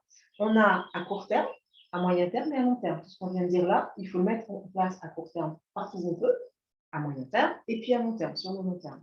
Et puis, à l'échelle du territoire, c'est dans le premier triangle de déplacement, appartement, boîte aux lettres, container. Pour ceux qui ne se déplacent plus du tout, c'est minimum syndical qu'ils fassent. Donc là, déjà, on a plein de choses à mettre en œuvre. Ensuite, c'est les 30 mètres. Les 30 mètres, c'est le boulanger, le pâtissier, c'est tout ce que je fais à pied, dont je parle. C'est le pâtissier, le boulanger, le boucher, le commerce, la voisine, etc. Les 300 mètres, c'est je vais promener mon chien, donc 300 aller, 300 retour, je vais me faire une petite marche, ça me fait quand même 600 mètres de balade. Et puis le dernier kilomètre, tout le monde vous en parle. Alors, les transporteurs, ça, c'est le dernier kilomètre, parce que le bus s'arrête au dernier kilomètre. Après, comment on fait pour que les gens, depuis le dernier kilomètre jusqu'au domicile, puissent accéder? Donc le dernier kilomètre, tout le monde en parle. Mais le triangle, les 30 et les 300, et là, on a tout à faire. Tout ce qu'on vient de dire ensemble, on doit le faire là. Et si tu vois que tu es de bulle en bulle, de 300 en 300, on crée du lien et on crée de la vie. Et du bulle en bulle, on ne crée pas la même chose. C'est-à-dire, si là, je fais le potager des tomates, sur la bulle d'à côté, je vais faire les courgettes et les aubergines, et puis ils vont échanger, ils vont partager. Donc, ils vont se rencontrer. Est-ce que c'est efficient quelque part? Est-ce qu'il y a des choses qu'on peut déjà Oui, tout ça, j'ai réussi à le mettre en place sur le quartier de Saragosse à Pau, sur lequel on m'a appelé. C'était un quartier difficile en désuétude, avec un certain nombre d'appartements vides, avec un niveau de population vieillissant relativement élevé. Il est vrai que quand ils m'ont appelé, ils m'ont demandé: est-ce que vous pouvez nous aider à réaliser au titre de la loi de 2015 pour le vieillissement et le maintien à domicile des appartements et des sanitaires, des douches accessibles? Et je les ai regardés. Au revoir, merci. Et je les ai regardés en leur disant ça génère du confinement à domicile, pas du maintien sur son lieu de vie. Donc on commence dehors et on finira dedans. Et les élus ont écouté. Et il a fallu travailler avec les élus et les techniciens pour faire en sorte que les deux discours se rencontrent, convaincre les deux niveaux, tous les niveaux, faire travailler des élus qui ne s'étaient jamais rencontrés. Parce que chacun est cloisonné. On disait tout à l'heure, il faut décloisonner les lois, il faut décloisonner les individus, il faut décloisonner les âges, mais il faut aussi décloisonner les services dans les mairies pour qu'ils se rencontrent et que ça matche et qu'on ait des solutions intelligentes et intéressantes. Et là, on est parti sur une orientation politique que l'élu de la ville de Pau portait en plus politiquement, c'est un plan anti-solitude. Moi, j'aurais préféré appeler un plan anti-isolement, mais c'est moins glamour. Parce que la solitude, on l'a choisie et on peut y être bien, alors que l'isolement, on le subit. Mais c'était l'idée, donc un plan anti-solitude, et c'est vrai qu'en chapeau de tout ce que je viens de dire, d'avoir un plan anti-solitude, c'est une très bonne piste politique, puisque du coup, tu y mets la personne en situation de handicap, tu y mets la personne glissante, tu y mets l'étudiant, on sait que 40% de nos étudiants souffrent de solitude, tu y mets les parents isolés avec enfants, tu y mets tous ceux qui sont en souffrance en fait. Et là, tu mets les 4 bulles, tu mets les 4 bulles organisationnelles, tu mets les 4 bulles qui définissent l'essence de l'homme, et tu arrives à ce qu'on a évoqué tout à l'heure rapidement, les halls de partage, les piles de partage, les fontaines, les aménagements, les petites voiries, les petits chemins de l'extérieur, de la plage au grain de sable. Voilà, du très très grand, du macro à la petite cuillère. J'avais une question sur l'aspect budgétaire dans ton fonctionnement humaniste. Quand les élus te suivent, dans quelles enveloppes et dans quelles caisses vous tapez Europe, comment vous faites aider pour justement réaliser, on va dire, la pépite élite de ton œuvre? Alors, moi, je ne vais pas forcément coûter beaucoup plus cher parce que tout ce que je dis depuis tout à l'heure, c'est du bon sens. Okay. Donc, tu vois, la couleur, la peinture, les équipements. Après, sur les lignes budgétaires, c'est plutôt en réhab lourde où ils vont chercher des lignes budgétaires à l'ANRU, des lignes budgétaires à l'Europe, des lignes budgétaires à la communauté d'agglo, à la région, au département, tout ça se croise. Okay. Sur la thématique vieillissement, typiquement, il y a énormément d'argent. Oui. Donc, si tu fais passer tout ça à travers la thématique vieillissement, ce qui s'est passé sur Pau, hein, c'est la thématique vieillissement qui a porté, mais finalement, c'était pour tout le monde. Mais c'est la thématique vieillissement qui a porté. D'où ma difficulté, par exemple, à avoir le retraitement des cages d'escalier, puisque pour eux, vieillissement égale ascenseur, donc financement ascenseur, mais pas escalier. Non, pour maintenir les personnes vieillissantes en bonne santé, il faut qu'ils prennent l'escalier. Donc, valorisation d'escalier. Oui, mais ça n'existe pas chez nous. Ok, là, en Russie, s'il vous plaît, changez vos textes de manière à pouvoir me lâcher une ligne budgétaire sur la valorisation des escaliers, parce que vous commencez à comprendre que la santé, par anticipation, pour que la personne nous coûte moins cher, en termes de santé physique et même mentale, il faut qu'elle continue à prendre l'escalier. Ah oui, donc c'est en train d'avancer tout ça. Mais après, tu as des lignes, ça dépend des projets sur la petite enfance, mais c'est ça qui est difficile. C'est qu'on est toujours cloisonné, il faut toujours trouver une ligne budgétaire sur une thématique plutôt que sur tout est fléché. Ça, c'est fatigant. Mais ça se joue maintenant. À l'époque, il y a 20 ans, quand j'arrivais avec mon discours, alors déjà, quand j'arrivais avec mon discours, on traitait d'allumer. Mais aujourd'hui, depuis Covid, je peux tenir ce discours parce que tout le monde a vécu ce que c'était que la solitude, l'isolement subi. Donc tout le monde, quand je parle de santé mentale, me regarde comme ça avec des grands yeux en me disant oui, vous avez raison, il faut faire quelque chose. Et là, j'ai vu sortir sur les derniers appels d'offres des demandes d'accompagnement en bureau d'études qualité d'usage. Et c'est la première fois cette année que dans les concours, on demande un bureau d'études en qualité d'usage. Donc on voit que ça bouge. On voit que tous ces mots qu'on a essaimés depuis 20 ans, on n'est pas nombreux, pourtant on doit être 3, 4, 5 à bouger sur ces lignes-là, c'est en train de passer. C'est comme la chaîne de déplacement qui rentre dans la loi de 2005, donc ça a été un peu plus rapide, c'est entré dans une loi. La qualité d'usage, ça y est, on a des bureaux d'études qualité d'usage. Waouh, alors je ne sais pas ce qu'ils font, hein, mais le mot est là. Donc on avance. Sur la santé mentale, j'ai trouvé aucun confrère qui travaille. À chaque fois que tu as des super conférences sur la santé, c'est toujours la santé physique. Parce qu'on ne maîtrise pas en France la santé mentale. Absolument. Ça fait peur. Moi, quand on m'appelle, du sujet, je t'assure. Mais quand on m'appelle souvent les bailleurs sociaux m'appellent en me disant bon, nous avons des personnes handicapées psychique dans notre immeuble qui se balade tout nu dans les cages d'escalier, est-ce que vous pouvez nous aider? Je dis, mais c'est pas ça le sujet de la santé mentale. Je dirais là, c'est trop tard. Nous, tout ce qu'on vous propose, c'est anticiper pour ne pas en arriver là. Et quand on en arrive là, je ne vois pas trop ce que je peux faire pour vous. Mais c'est ça. Pour eux, la santé mentale, c'est j'ai un problème, un instant T avec un individu, il faut le régler, point. Donc c'est la prison, l'hôpital psychiatrique ou la cage médicamenteuse. On en fait un signe faible, en fait, on n'arrive pas à appréhender en France, dans le monde, je ne sais pas, mais avec les ondes électromagnétiques, c'est la même chose. Soit tu t'électrocutes et tu meurs, dans ce cas-là, la norme, elle prend ça en charge. On met en place des choses pour ne pas mourir instantanément d'électricité. Mais dès qu'il s'agit de signaux faibles, de pollution de faible intensité vécue de manière chronique, c'est le trou noir absolu. Et en fait, les personnes âgées, typiquement, c'est la double peine, parce qu'en fait, plus tu es fragile, plus tu es exposé à des signaux faibles, des signaux d'incohérence, en fait, de violence. Et comme c'est pas appréhendé, ces signaux s'additionnent, et ça finit par faire un truc énorme. Mais en fait, les gens sont dans des endroits toxiques par nature, maintenant, les EHPAD, les hôpitaux. On fait dormir sur un lit médicalisé, donc maintenant tout est en Wi-Fi parce qu'on fait tout sans fil. Et donc tous ces rayonnements s'additionnent, l'incohérence de l'hygiénisme, et ainsi de suite, et tu te trouves dans des endroits, mais en tant que visiteur, tu mets un pas dedans, tu as envie de fuir. C'est ça. Tellement le truc est toxique en tant qu'entité construite. Et rajoute là-dessus le fait que tu n'as plus le droit de faire un courant d'air. Donc, on te fait des circuits fermés, que tu as des fenêtres trop hautes, donc tu ne vois pas dehors quand tu es allongé dans ton lit. Donc, tu retombes sur toutes ces maltraitances indirectes dont tu parles, mais qui touchent plein de postes sur lesquels on peut agir. Et c'est notre devoir d'agir. Compléter les propos de Frédéric, est-ce que les rayonnements théoriques sont pris en compte et comment dans vos implantations Dans mon travail, oui. C'est l'idée de... C'est la santé énergétique, donc on parle. Tout à fait, aussi. C'est-à-dire que c'est et.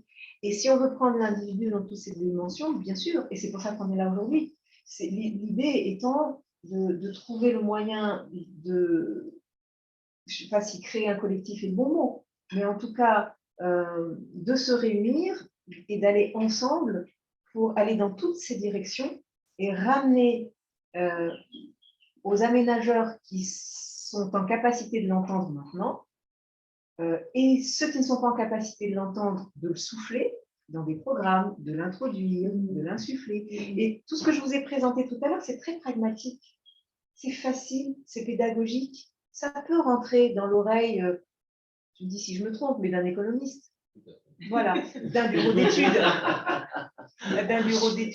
d'un bureau de contrôle, d'un architecte, d'un programmiste, d'un maître d'ouvrage. Et à travers cette approche-là, on y rentre tout. Après, selon les maîtres d'ouvrage et selon qui on est en face de nous, on ira plus ou moins loin. Mais déjà, de toute façon, on ira plus loin par rapport à ce qui se fait aujourd'hui. Et l'idée, c'est d'aller encore plus loin tous ensemble. Donc, de réussir à chacun autant qu'on est, à insuffler ça et à distiller ces mots. Typiquement, 25 ans pour voir sortir le mot usage. Patience et pugnacité. Point. Moi, j'ai des convictions, je ne les lâche pas, ça fait 25 ans. Mais je ne les ai pas portées forcément toujours avec les mêmes mots, parce qu'il y avait des mots que je ne pouvais pas utiliser il y a encore 5 ans. Avant Covid, il y avait encore plein d'herbatives que je ne pouvais pas utiliser. Alors, le mot bisounours, je me suis pris en pleine face tout le temps. Hein. Utopie, si, mais comme toutes les utopies deviennent des réalités, notamment la chaîne de déplacement, on m'a dit, oh, c'est n'importe quoi, c'est rentré dans la loi. Ma première utopie est devenue une loi. Donc, même pas peur, même pas mal, mes utopies deviennent des réalités, donc je continue. Mais on est vraiment là. On verra jusqu'où on peut aller, mais on est aux prémices de ça. Parce que le Covid nous a permis d'aller plus vite, parce que sinon, ça, c'était encore 10 ans de plus, hein, tout simplement. Et quand tu disais tout à l'heure, tu devrais aller voir, oui, je voulais revenir là-dessus, tu devrais aller voir Clocheville, je ne peux pas. Parce que quand tu vas voir quelqu'un, quand tu démarches quelqu'un qui n'est pas prêt à accueillir ça, aucune porte ne s'ouvre. Alors que quand les gens viennent me chercher, on fait un très bon travail dessus. Donc, du coup, j'ai appris aussi à ne pas forcer les portes. Par contre, à distiller. Pourquoi dans ma profession, je ne suis pas reconnue en tant qu'architecte et que je suis parfois même méprisée par certains de mes confrères architectes? Parce que je ne fais pas des beaux bâtiments que je signe avec des belles façades, des belles villas, etc. Mais si je faisais ça, je pourrais le faire. Si je fais ça, je m'occupe de mes bébés, j'apporte tout ce que je sais faire à mes bébés, à ce couple, à cet immeuble. Mais par contre, je ne distille pas. Je n'ai pas le temps de tout faire. Donc, j'ai pris le parti de distiller. Mon choix, c'est de distiller, d'essaimer. Tu es la reine, nous sommes tes abeilles. Pardon? Tu es la reine, nous sommes tes abeilles. Oh, oh. Alors, comment te dire? C'est gentil, merci. Mais non, parce que C'est vraiment positif. Oui, mais je sais, hein, je sais, c'est- c'est pour ça que je te dis merci. Il faut Mais je pense que nous sommes aller justement, tous des reines. Nous Oui, sommes oui, tous des des reines. reines. Mais là, c'était 100% positif. Ah, mais je l'entends comme ça, hein, c'est adorable. Mais c'est un petit peu le travail que tu fais, Julia, Ouais. du coup, Moi, je suis l'abeille. d'amener des personnes qui sont prêtes et qui ont une écoute Bien sûr. vers des personnes comme Nadia ou comme Navoti, où on a fait le choix pareil de distiller et de ne plus aller vers. Parce que en fait, quand tes oreilles sont fermées, il n'y a rien, il n'y a pas d'énergie à produire. Bien sûr, je connais. Et du Et coup, parfois, ça voilà, fonctionne. Oui, c'est pour ça que je me permets de relancer la phase de potentiel, puisque tu arrives à Clovis, c'est une image. Oui. Tu es une femme radieuse, bienveillante, tu es maman, et tu arrives et tu vois l'état du bâtiment, et tu demandes à rencontrer le directeur, et tu dis, excusez-moi, je suis maman, je viens d'accompagner, je sais pas, ma nièce, le chat d'un bébé. Et voilà, est-ce que quelqu'un est sur le projet? Tu es au courant que Aïe, normalement, devait basculer Clovis à Trousseau, c'est un enfer, ils n'y arrivent pas, je ne sais pas où ça en est, mais c'est un bordel sans nom. Je veux dire, je suis persuadée que du fond du cœur, tu peux te positionner de manière bienveillante sans faire du VRP à frapper une porte, pas du tout. Je suis vraiment dans cet alignement. Pourquoi moi j'y arrive? Je suis arrivée à la boutique, tu m'as dit des portes s'ouvrent. Pourquoi moi ça fonctionne? Ah bah parce que c'est chacun sa fonction. Oui, on est complémentaires. Par exemple, moi j'ai Bien été voir sûr. Village Vacances je suis persuadée que ça peut aussi. Famille, donc c'est une sorte d'EHPAD, mais qui est en capacité d'accueillir aussi la famille sur du résidentiel pour quelques jours. Donc la famille, justement, soit sur site et passe du temps avec son aîné, tout ça. J'ai montré le phénomène des lits médicalisés, il ne se passe rien derrière. En fait, des gens que j'ai rencontrés, tout ça, c'est des portes, c'est de l'énergie, c'est un livre blanc écrit, mais il ne se passe rien, en fait. C'est plus par des gens dont la fonction est de ramener dans le nid des personnes, c'est pour ça que je s'appelle Julien, qui vient justement ramener des personnes dans le nid, ramener des œufs dans le nid qui a été fait.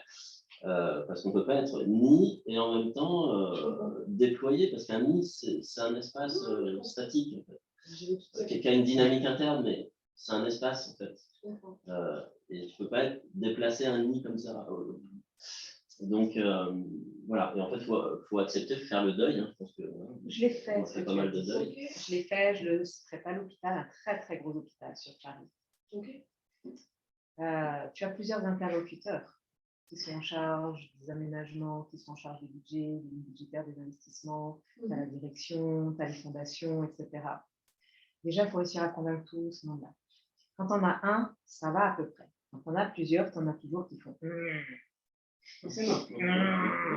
on vient de refaire la signalétique, on vient de refaire toutes les salles d'attente en Skytop. Tu viens nous dire qu'on a tout faux. Oui, mais tu plaisantes, t'es qui? Excusez-moi, je vais repartir. C'est pas grave. Mais voilà, tu as quand même énormément de résistance en face. Et puis dans le même temps, dans ce même groupe, tu avais des gens qui disaient mais waouh, mais c'est bien sûr. Sauf que là, pour ne pas vexer Pierre, Paul, Jacques, qui ont prescrit ça, qui sont convaincus que le taupe, c'est ce qu'il y a de mieux, parce que dans le 16e, dans les salons du 16e, tu n'as du taupe, donc tu mets du taupe. C'est ce qu'il y a de mieux pour se sentir bien, et que tu es avec des gens qui sont plutôt de ce milieu-là. Compliqué. Mais voilà, c'est quand c'est l'heure, c'est l'heure. Et quand c'est pas l'heure, tu peux toujours déposer des graines. Les graines sont déposées. Et là où tu as raison, c'est que tu déposes une graine quand tu fais ça. Déposes une graine et tu touches quelqu'un qui va peut-être dans 2 ans, 3 ans, 5 ans, 10 ans, quand il va toucher à quelque chose, dire attends. Et ça, c'est bon. Oui. C'est pour ça que j'ai jamais de regret à ce que les portes se referment, parce que j'ai posé une grève. Je ne vais pas chercher un marché. Si tu vas chercher un marché, ça ne marche pas de toute façon. Donc, pas de regret. J'observe, à l'intérieur, je souris et puis je regarde ce qui sortira dans les années qui suivent. Et souvent, ce qui vient à nous ne vient pas de la personne dont tu te dis, tiens, il a entendu, il a écouté, puis il vient de voir après, ou elle vient de voir après en disant, il faut qu'on bosse ensemble, tout ce que vous avez dit, c'est génial. Celui-là ou celle-là, en général, tu ne la vois jamais. Par contre, la personne qui était super silencieuse, planquée au fond, qui n'a rien dit, qui te rappelle 2-3 ans après en disant, vous vous souvenez, on s'est croisés là, j'ai bien aimé ce que vous avez dit, là j'ai ça qui sort, ce serait bien qu'on y travaille ensemble. Et c'est subtil, hein, l'humain. Ce que je dis toujours, c'est pas de l'amiante, l'humain. C'est pas on enlève, on stocke. C'est complexe, c'est subtil, c'est riche, c'est du sens, c'est de la vie, c'est du vivant. Donc, je ne sais plus avec qui on parlait de logement social. C'est pas avec toi, Sylvain? Il y a quelqu'un qui me parlait du logement social.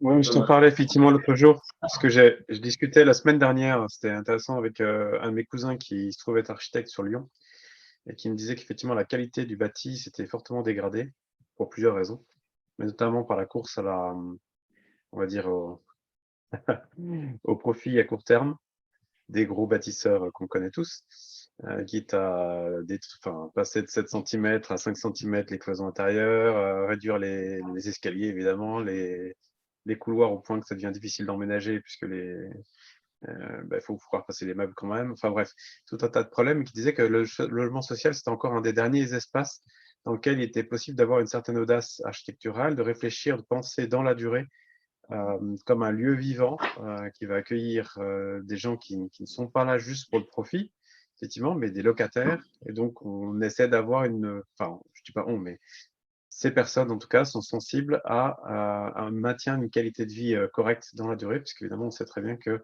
quand on ne fait pas ça en y pensant trop, au bout de 20 ou 30 ans, on dynamite les bars et puis on installe autre chose à la place. Mais en tout cas, il y avait cette volonté dans le logement social de tester de nouvelles approches, de s'ouvrir un peu plus et d'investir un peu plus, y compris dans le bâti, dans la qualité des matériaux, etc. Voilà, enfin, c'était juste un retour. Un retour à laquelle ça me fait penser, il se trouve que je connais quelqu'un qui c'est sur la partie de l'accueil des personnes âgées en milieu familial. Donc, c'est la société, je crois qu'elle s'appelle Monseigneur, ouais. Ils font des hameaux, apparemment. Ils commencent à bâtir aussi des hameaux, Monseigneur. Donc, je pense que ça vaudrait la peine peut-être que je me mette en relation, histoire de voir s'il y a des choses à optimiser là-dessus. Je ne sais pas où ils en sont du tout. Je sais qu'il y avait cette démarche complémentaire par rapport à l'accueil en situation de famille. Mais moi, je pense qu'effectivement, il y a tout un tas de petits détails dont on en a parlé là, qui sont vus comme des détails quand on n'est pas à l'IT ou âgé ou autre, et qui pourraient être tout à fait intéressants. J'imagine que, par ailleurs, il doit y avoir d'autres thématiques sur les autres âges, puisque là, on s'est plus focalisé sur les personnes âgées. Mais personnes âgées et puis les lieux de vie, les quartiers. Mais voilà, donc ça ouvre plein de perspectives à creuser. Par contre, je vais devoir bientôt vous quitter d'ici 7-8 minutes, mais en tout cas, je suis très heureux de pouvoir écouter les échanges. Alors, sur les bailleurs sociaux, c'est très vrai, parce que, alors, pour faire très court, je dis toujours, si vous voulez acheter demain un appartement, n'achetez surtout pas chez les promoteurs privés, achetez chez les bailleurs sociaux. Parce que les bailleurs sociaux, comme l'argent vient de l'État, ou en tout cas, c'est de l'argent qui vient de nos poches, ils sont contrôlés. Donc, ils n'ont pas le droit de faire n'importe quoi. Donc, de toute façon, ils garderont toujours les 7 et ils ne descendront pas à 5. Donc, juste là. Et sur la qualité de vie, et effectivement, je travaille pas mal avec les bailleurs sociaux parce qu'ils ont ces dimensions de chercher la qualité de vie. Parce qu'après, c'est eux qui gèrent. C'est-à-dire qu'ils ne donnent pas le bébé en disant je m'en fiche, c'est plus mon problème. C'est-à-dire qu'ils restent en organisationnel et en serviciel derrière.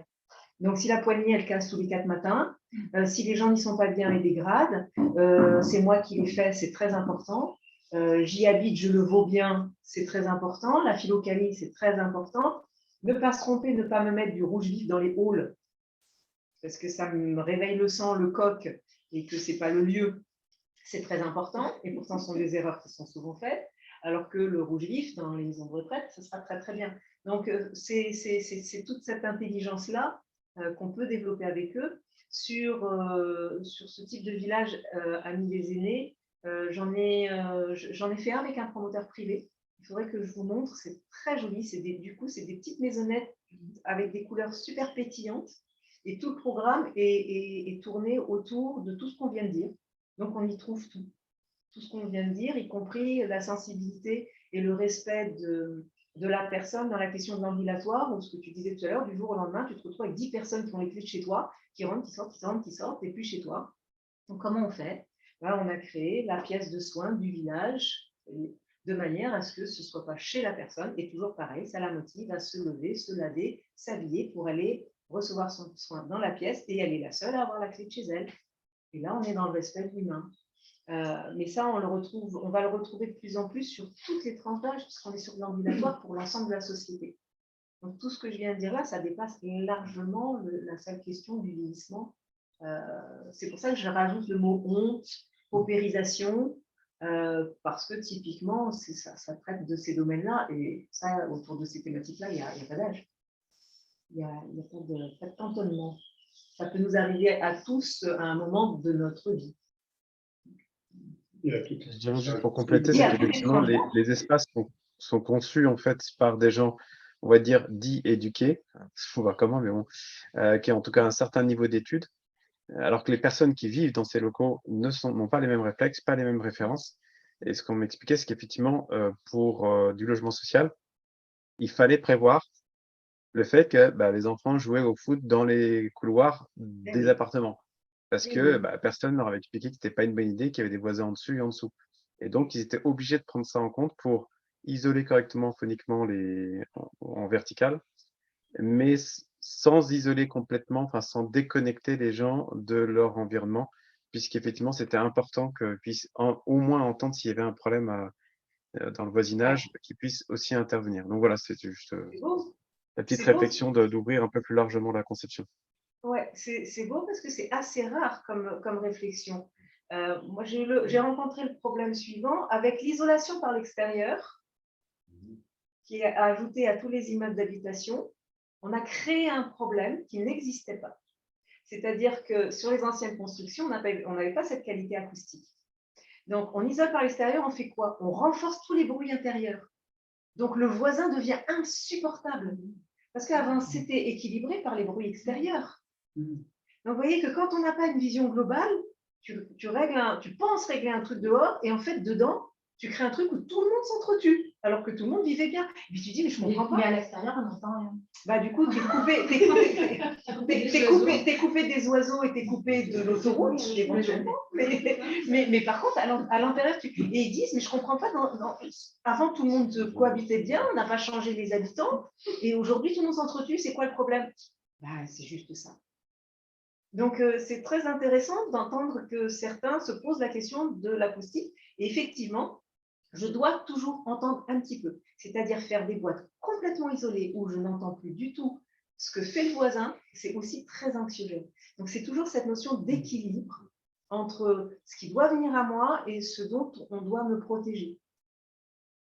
Et ni trop peu, dans la vue, dans tous les sens, dans l'audition, dans le goût. Enfin, on est toujours au centre, on doit toujours être au centre, ni dans un extrême, ni dans l'autre. C'est chouette. C'est la question du confinement. C'est effectivement ça. Moi, j'ai vécu, à titre personnel, j'ai vécu sur Compiègne, dans une belle maison qu'on avait fait rénover, etc. Enfin, qu'on a rénové. Il y avait 12 mm de verre en façade. Enfin, on avait fait des boîtes dans la boîte pour isoler, puisqu'il y avait une voie ferrée en face. Et en effet, alors c'est devenu génial parce qu'on voyait les voies ferrées, les trains qui passaient, les voitures qui passaient, aucun problème, on les entendait absolument plus. Par contre, le tic-tac d'une montre devenait infernal. Le bruit du frigo devenait infernal. Le bruit aigu d'un téléviseur sur secteur, mais qui n'est même pas allumé, devenait infernal. Donc oui, en effet, il y a des vraies questions, et la seule solution, c'était de réouvrir, en fait, se reconnecter en réouvrant les fenêtres. Alors de l'autre côté quand même verdure, on va dire. Et ça rendait l'espace vivable. Mais on est obligé de le faire même en hiver, ce qui est complètement crétin. Mais bon, bref, c'est comme ça. Voilà. Non, c'est vrai que il y a un équilibre à trouver. Qui est à l'entrée de la zone, là, c'est l'inauguration hier. En fait, ils ont emménagé il y a quelques mois seulement, le service économique de la Comcom. En fait, j'ai déjà le retour qu'ils se sentent pas bien à l'intérieur. En fait, les bâtiments passifs, c'est des thermos, et en fait, ça te coupe, et en fait, la domotique qui est dedans pour fonctionner, parce qu'en fait, comme c'est étanche, tout est piloté automatiquement, parce que l'intervention humaine déréglerait justement ces mécanismes. En fait, ils ne peuvent pas intervenir sur les stores comme ils veulent, donc parfois, il y a trop de soleil, mais bon, ils ne peuvent plus les piloter manuellement. Enfin, l'enfer, et ça devient en fait une boîte qui devient ton ennemi, quoi. Et ça fait quelques mois, ils sont installés il y a 60 ans. Eh ben, c'est la parfaite illustration de tout ce qui continue à se faire aujourd'hui et que nous devons accompagner avec ces méthodes et ces outils-là pour qu'on ne produise plus ça. Et là, on est sur du court, moyen, très long terme parce que pour détricoter ça, parce que ça, c'est dans la tête de tout le monde, c'est dans la tête de tous les confrères archives, tous les maîtres d'ouvrage, tous les économistes, tous les bureaux d'études. Et c'est ce qui est promu partout. C'est ce qui est promu partout. Moi, je donne une image très simple. Je me bats pour le courant d'air. Parce que dans l'espace dont tu parles, les fenêtres non plus. Tu fais des cabinets de kiné, des centres médicaux, où j'ai travaillé 4 ans là-dessus, tu n'ouvres pas les fenêtres. Alors, tu vois, tu as fait expectorer quelqu'un pendant une demi-heure pour le soigner, et tu ne peux pas ouvrir les fenêtres avant de recevoir le prochain patient. Et là, tu fais tu n'as pas envie? Tu n'as pas envie? J'ai besoin d'un courant d'air. Et on te dit, mais tu n'as pas besoin. Regarde, c'est tout en boucle, tout est là, ça aspire, ça crache. Mais non, le courant d'air. Et le courant d'air, il dit tout ce que tu viens de dire. Et c'est là-dessus que, par exemple, sur les produits, je me bats pour qu'à chaque fois qu'on a quelque chose de commandé, on ait la mécanique manuelle à côté. Le nombre de personnes qui se retrouvent dans le noir ou dans le jour, dans leur appartement, parce que le volet roulant ne peut plus se fermer ou ne peut plus s'ouvrir, parce qu'il n'y a pas une manuelle, il n'y a pas une mécanique à côté, c'est aberrant. Une visite qui tombe en panne. Tout à fait. Et puis, on enregistre. Donc, il faut, nous, qu'on se batte pour maintenir toute cette intelligence humaine, manuelle, connectée à travers l'être et pas à travers la technologie. C'est comme ça qu'on a conçu le bâtiment domotique. C'est-à-dire la seule domotique, c'est les lumières qui s'allument automatiquement quand on rentre dans une pièce. Le reste, c'est rester manuel sur les ouvertures et gérer soi-même l'intelligence du bâtiment, le courant d'air. Ce n'est pas des trucs de vitrage, c'est du double. Donc on ressent encore la chaleur qui pénètre à travers. Enfin, voilà, on est en interaction en fait avec l'environnement. Il y a des puits de lumière, donc on a aussi de la lumière naturelle en logistique. D'ailleurs, même pendant le chantier, les artisans ils cherchaient l'interrupteur pour éteindre. En fait, il y avait plein de lumière encore en logistique, en fait, il n'y avait plus de lumière.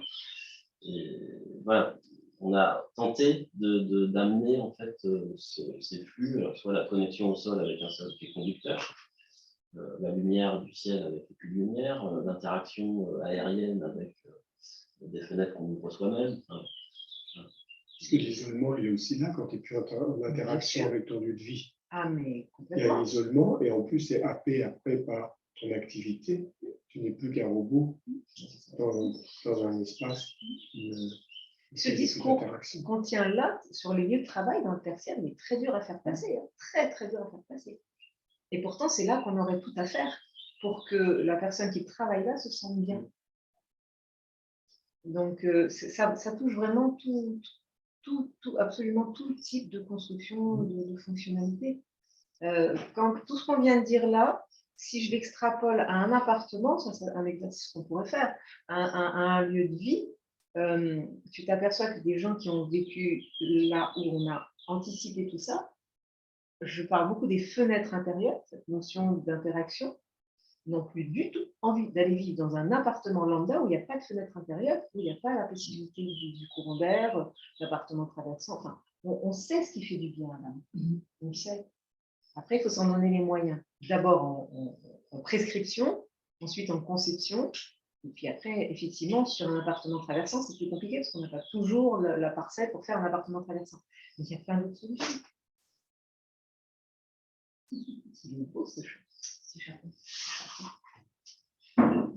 Bien, on va Je dois vous quitter. Non, mais juste pour revenir sur l'espace coworking qu'on a inauguré hier, moi, ce qui m'a toujours choqué, c'est qu'on a quand même démoli une ferme à la place. Mon Dieu. Et oui, et oui. Ah, il y a une belle longère. Ça Ah, s'appelle C'était mon magnifique. Ah, on a mon démoli une Dieu. ferme Bah, pour faire ce bâtiment oui. passif.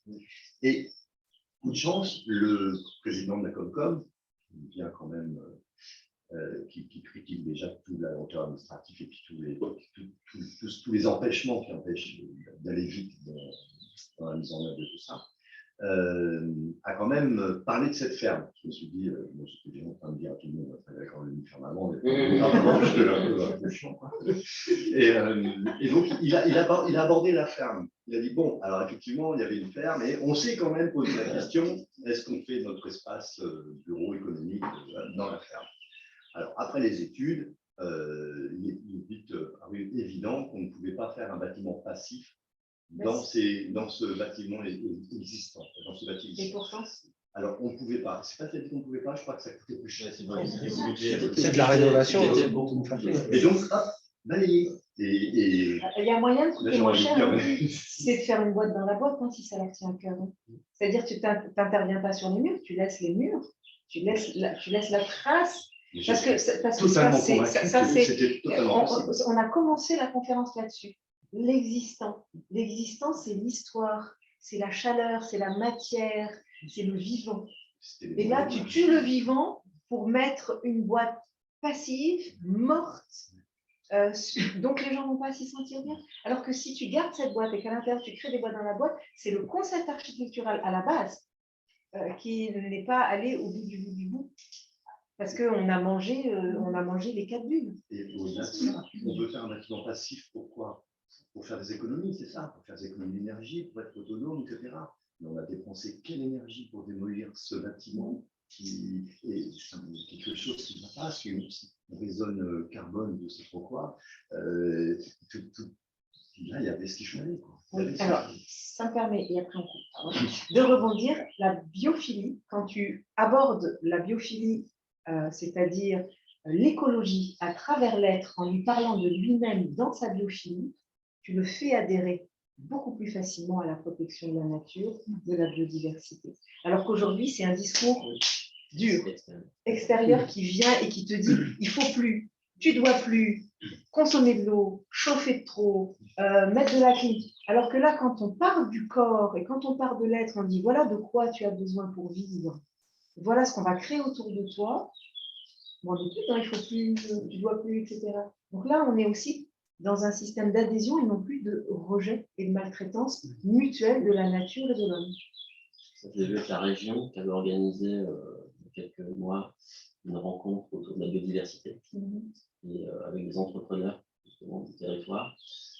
Moi, j'intervenais en tant que témoin à travers ce qu'on a mis en place. Et, je disais, moi, mon discours, je ne dis pas du tout de biodiversité, il est humano-centré, c'est-à-dire mettre l'humain au centre. Et puis de là, on a construit une maison. En fait. Et comme tu pars de là, d'évidence, tu construis un paysage, un jardin, une cuisine. En fait, on fait la même chose, mais en partant du centre. Alors que tous les autres témoignages, c'était il faut machin, il faut parce que il faut ceci, parce que donc il faut machin, etc. Mais tout vient de l'extérieur, comme une sorte de cahier des charges qui devient une boîte à outils énorme, hyper complexe, évidemment, expert. Donc on fait intervenir des experts, des nous, des machins, des réserves d'eau, de ceci, de cela. Mais ça ne fait pas du tout sens pour la personne qui construit sa structure, son industrie, son bâtiment, etc.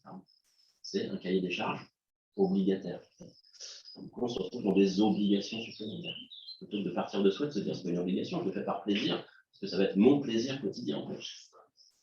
Et du coup, je récupère au cabinet depuis quelques années où cette nouvelle pression, en fait, comme tu expliquais, du cahier des charges, qui maintenant se situe sur tous les niveaux. C'est-à-dire qu'avant, il était professionnel, maintenant, il est sociétal, il est intime, c'est-à-dire qu'on vient de chercher un effet jusque-là, c'est-à-dire que constamment, où que tu regardes, c'est devenu anxiogène. Tu dois faire ceci, tu ne dois pas faire cela. Dès qu'il y a quelque chose de nouveau qui arrive, c'est coercitif. Et en fait,